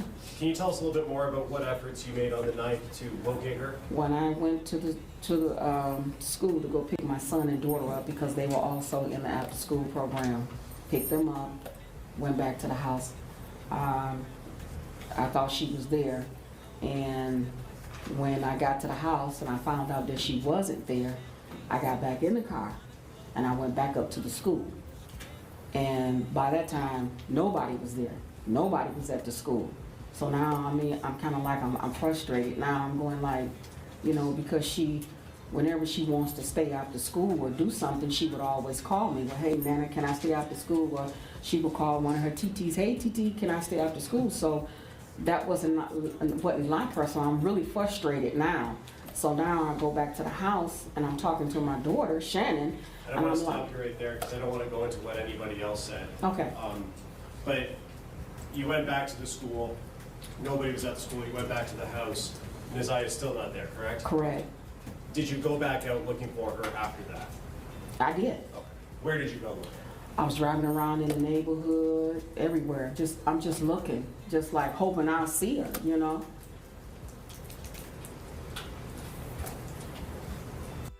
Why can't you give specifics though? I went to the corner store.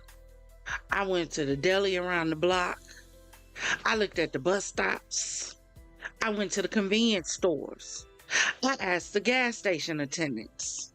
I asked the neighbors. I asked the people walking up and down the street. I even stopped random cars that was driving down the street and showed them a picture. Bigger than that, I went to the police department. Why can't you be specific about exactly what you did on the day your grandchild went missing and did not come back home to try to find this baby? She can't give no specifics. Did she even leave out the house? Did they check the cameras at the school to see if they saw her car driving around? Did they check the cameras in any of the areas to see if they saw her driving around? Why didn't the lawyer ask, what were your immediate thoughts when she didn't come home? Where did you think she was? Did you automatically think she was a problem? Did you automatically have concern? Why aren't they asking the real questions in this situation to try to get some answers? Maybe, you know what? Maybe they're saving it for the court case. Maybe that's right. But again, I say, if Jarvis is the only one that walks away from this with a conviction, the justice system has failed Naziah. It's failed, period. Because this right here is out of control. As a grandmother, I don't agree with the people who was throwing stuff at her when they saw her in public with them grandbabies, but I understand. Because you out here all willy-nilly with these grandbabies. What about those? What about Naziah? Why aren't you still tearing up the streets trying to find her? It don't stop when your baby is missing.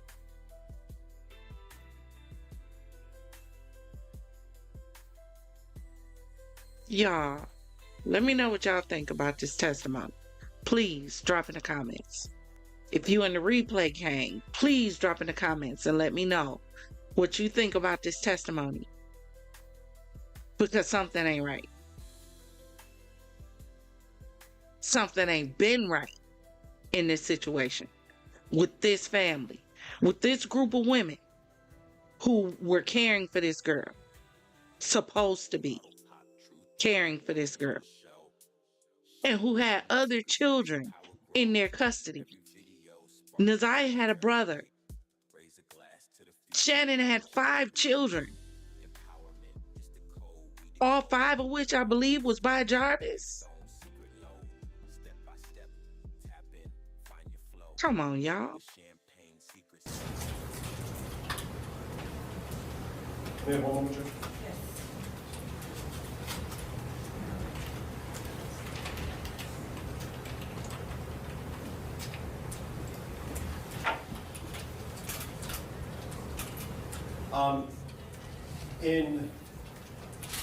On the 9th, when you were looking for her, well, let me ask it this way. Did you know Naziah to go to Mr. Butts' place of work to assist him with anything there? Yes, there was a couple of times that she went with his daughter and they went up there to go clean up at his shop. And how would they get there, if you remember? He would come and pick them up. And was that in that white truck that you talked about earlier? Yes. Mm-hmm. And did you yourself know where Mr. Butts worked at? Yes. Mm-hmm. Okay, do you know? Here's the bigger problem with this. He was not their biological uncle, but you let minors, young girls, go. And why did he want the girls and not the brother? Did anybody stop it? Why didn't they ask that question in court? If he needed his shop clean, why wouldn't he ask Naziah's brother to come up to the shop? That would have been an opportunity for you to teach him how to do some cleaning up. That would have been an opportunity for you to teach him how to fix some stuff in the shop. As a boy, nobody stopped to ask why you would ask for the girls and not the boy. Did Shannon have boys? Why wouldn't you take any of your sons with you? But you wanted the girls to come? And you didn't send a woman with them. You let the little girls go with this grown-ass man by themselves to a shop. Shops are full of what? Other men, other adults. So you wasn't thinking about their safety at all. You don't know how many cars and vehicles he got to fix in a day? A mechanic doesn't do a background check on individuals before they bring them in a shop. Y'all, this story done gave me the doggone hiccups. Where is that? It was Frank's shop located on Warren, East Warren. And is that the last place that you knew him to work? Or did you know him to work somewhere else? I knew him to work there, and then the shop moved to a different location. Did you know where that new location was? Personally, no. Okay. And did you ever, on the 9th, did you ever try and go to Mr. Butz's place of work to look for an SIA? On the 9th, no.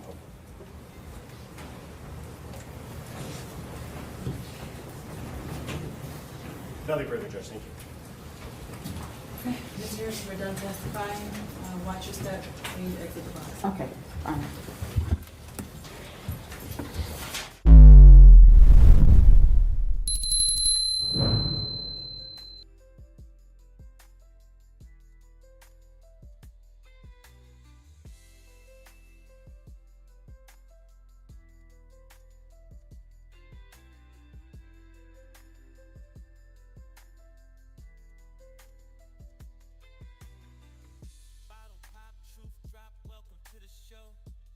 Champagne secrets, let your power grow.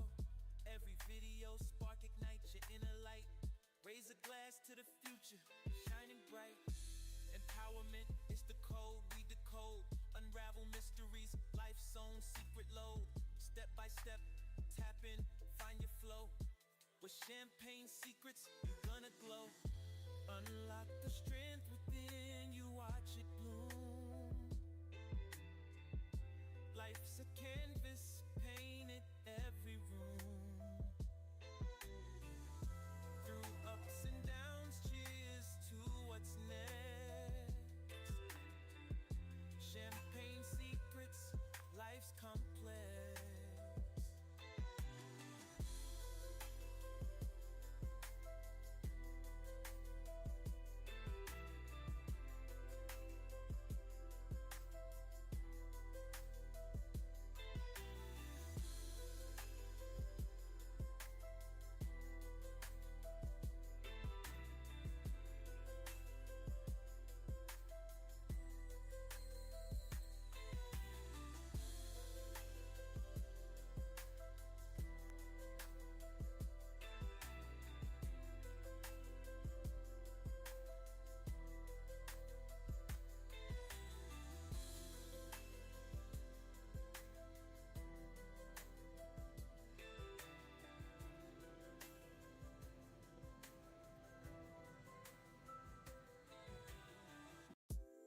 Pop, truth drop, welcome to the show.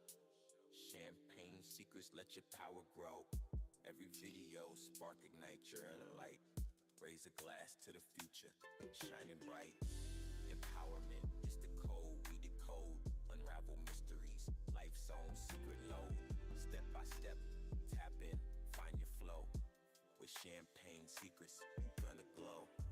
Unlock the strength within you, watch it bloom. Life's a canvas, painted every room.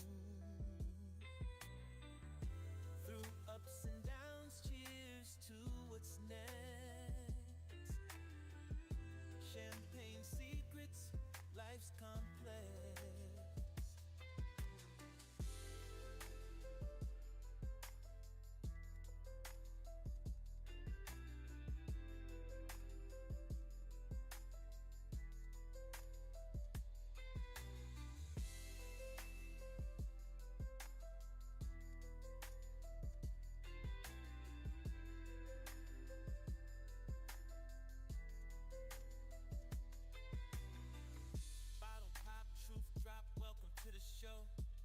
Champagne secrets, let your power grow. Every video spark ignite your inner light. Raise a glass to the future, shining Have I been talking this whole time and y'all couldn't hear me? That is a doggone shame. Lord, I forgot to turn the mic on. But y'all, it's a whole lot with this that I have a problem with. A whole lot. Whole lot. I'm going off. Y'all can't hear nothing. But if you listen to her testimony and don't have questions, yeah, I don't know what's going on with your hearing. I really don't. Because the more that comes out in this case, the more angry I get. The more frustrated I get with this case. Because help me understand. Help me understand. You got sons. You got nephews. And you want your nieces at a shop, a car shop at that, cleaning up while you got your clients coming in and out. No adult supervision.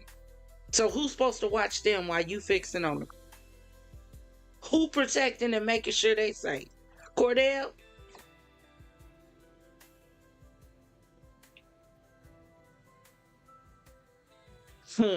Progressive one said, hold on. Niecy B, hold on one second. Niecy B says, yes, Shannon got 3 boys. That's what I'm saying.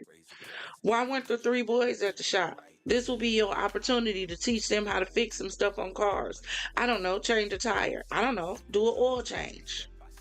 I don't know, change an alternator. Wouldn't that be something that you would want to pour into the young men that's coming up in your family, your sons, your nephews? But you want to pick up the girls, and nobody saw a problem with this. Nobody asked, why you want the girls to come to the shop? Nobody asked, what other adult is going to be there? When my kids would go to kids' parties, I was asking my kids, what adult going to be there? You ain't going nowhere where no adult is at. Matter of fact, I need to talk to the adult to make sure they're going to be there. But you let little girls go to a car shop and let a grown man pick them up that wasn't even a biological uncle?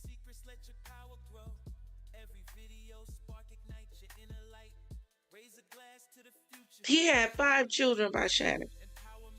Had a fiance on the side, outside of Shannon. And another girlfriend, if I heard it correctly.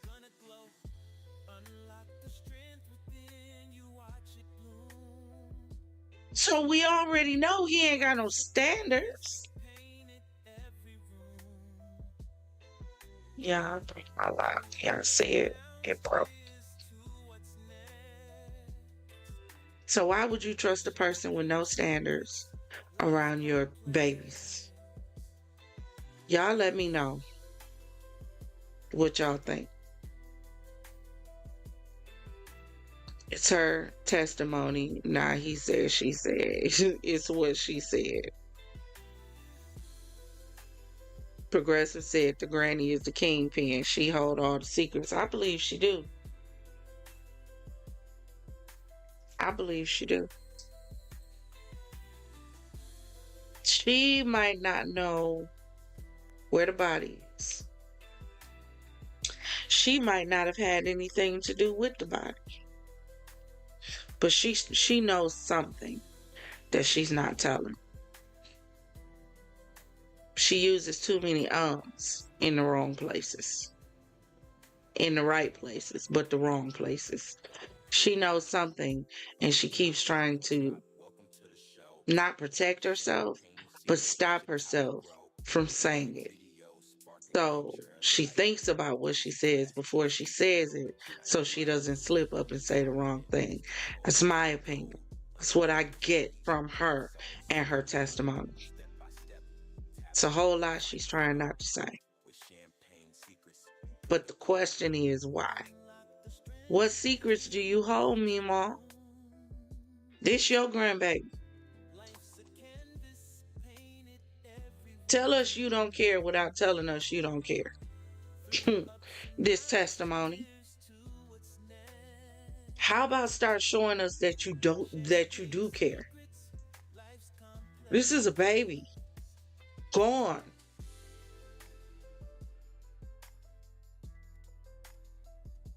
Y'all.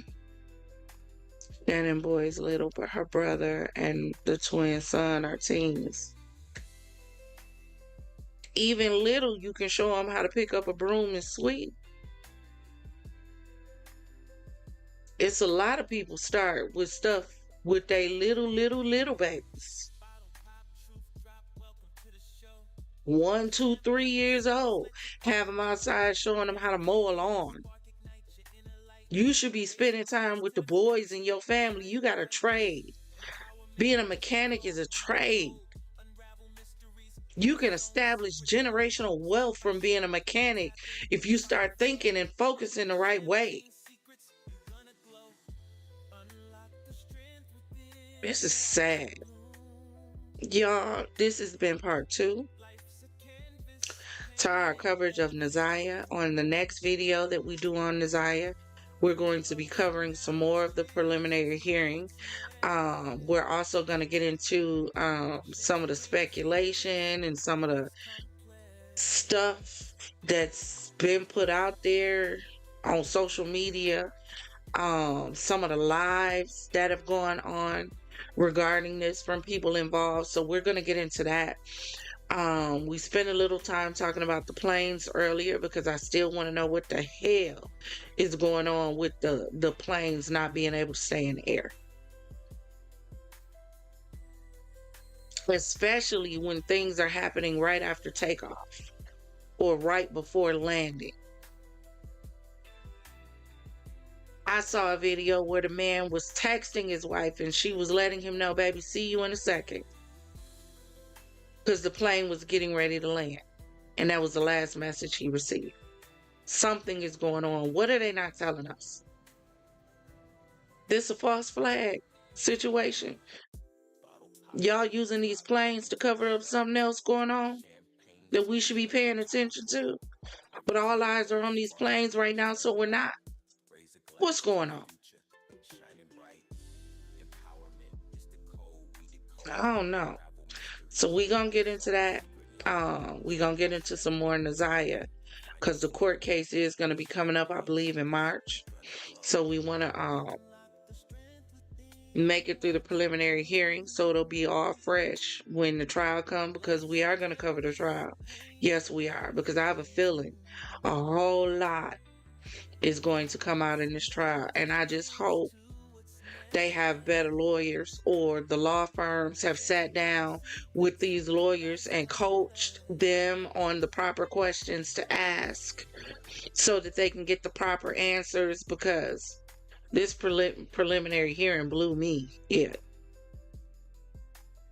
They could have got their law degree from Canva University, because what was those questions? Now, the prosecutors was laying in some, but y'all, I don't know if Jarvis got a public defender or what, but you wasn't even trying, bruh. You gotta try or recuse yourself from the case. Something. But y'all, that's all I have for this one. Do me a favor. Make sure you hit that like and that subscribe button so you'll be notified when we jump into whichever sector we jump into for a show. Make sure you also hit that notification bell. Thank you for joining me in the Champagne Secrets TV studios for another show, for another coverage on the Neziah Harris story. We're also going to be getting into the Ayanna Sawyer story. And this is a young lady who situation is just about like Neziah's, to be honest with you. An uncle, a baby, and an unalived teenager. Yeah, so we're going to get into her story. We're also going to get into the update that's come out from the body that was found, that we covered a little bit in the last video, in Detroit on the side of the house, from the mother who unalived her 9-year-old. So yes, it has come out that that body that was found was a 9-year-old boy who was unalived by his mom. So we are going to be checking out that too. So we do got some stories coming up. Make sure that you stay tuned and have your notification bell on, because we do have something coming up. I'm designing the interface and all of that for it now. But we're going to start, you hear me because I'm trying to think of what to say next, so I'm saying the right thing. That's how that works. But we do have a special that's going to be coming out where you guys will be able to come up and just get it off your chest. It's going to be called Real Shit. You're not going to be able to use your name, your location. You're not going to be able to use anyone else's name, because it's going to be a safe space for you to be able to vent and get stuff off your chest. Because listen, we are in a day and age where so much is going on and we don't know how to like release and get it out. So I want to create a safe space for you guys to be able to release and get it out. So it's going to be called The Real Shit. We're not showing faces. We're not showing usernames. We're not showing avatars. It's going to be completely anonymous. Completely. I wish OBS had a interface where you could do guests the same way StreamYard and Restream do, so that I can invite you guys up and we can do some voice changes or whatever, so people won't even be able to recognize your voice. But you'll be able to come up and say whatever you want to say. Get it off your chest. I don't care if it's about your boss, your family, your boyfriend, your husband, your wife, your girlfriend. It don't matter. Get it off your chest so that you can breathe and think clearly. We hold too much stuff in. We do. We don't know how to woosah, how to get it out. So we're going to start having a get it out session, so that we can start focusing on our future and moving on to our future without all that weight bogging us down mentally and emotionally and spiritually. So we gonna get it all out. If y'all like that idea, drop some champagne glasses in the chat. I'm always thinking about a way to empower my champagne gang. So stay tuned. What I do want you to do, don't put it in the chat, but I need you to put in the comments. Let me know whether you would like to see that done on Fridays or Saturdays, and what times work for you guys. Drop that in the comments after the live ends, so that I will be able to see it. I do look at and respond to comments. I have to, because somebody on one of my videos thought which one was it? The Hollyweird Untold, the last one I did. Somebody put under there effing AI. Y'all, they said effing AI voiceovers. So they thought my voice was a voiceover, honey. I just laughed. I said, oh, poor thing. They just don't know. They just don't know. They don't. But drop in the comments and let me know if you want that show to be on a Friday or a Saturday, because I want to make sure that you're there. All right? Confidants, thank you for joining me. And always remember, if it doesn't cause you to elevate, it's causing you to depreciate. Now raise those glasses, clink, and let's drink till we meet again. Ta-ta.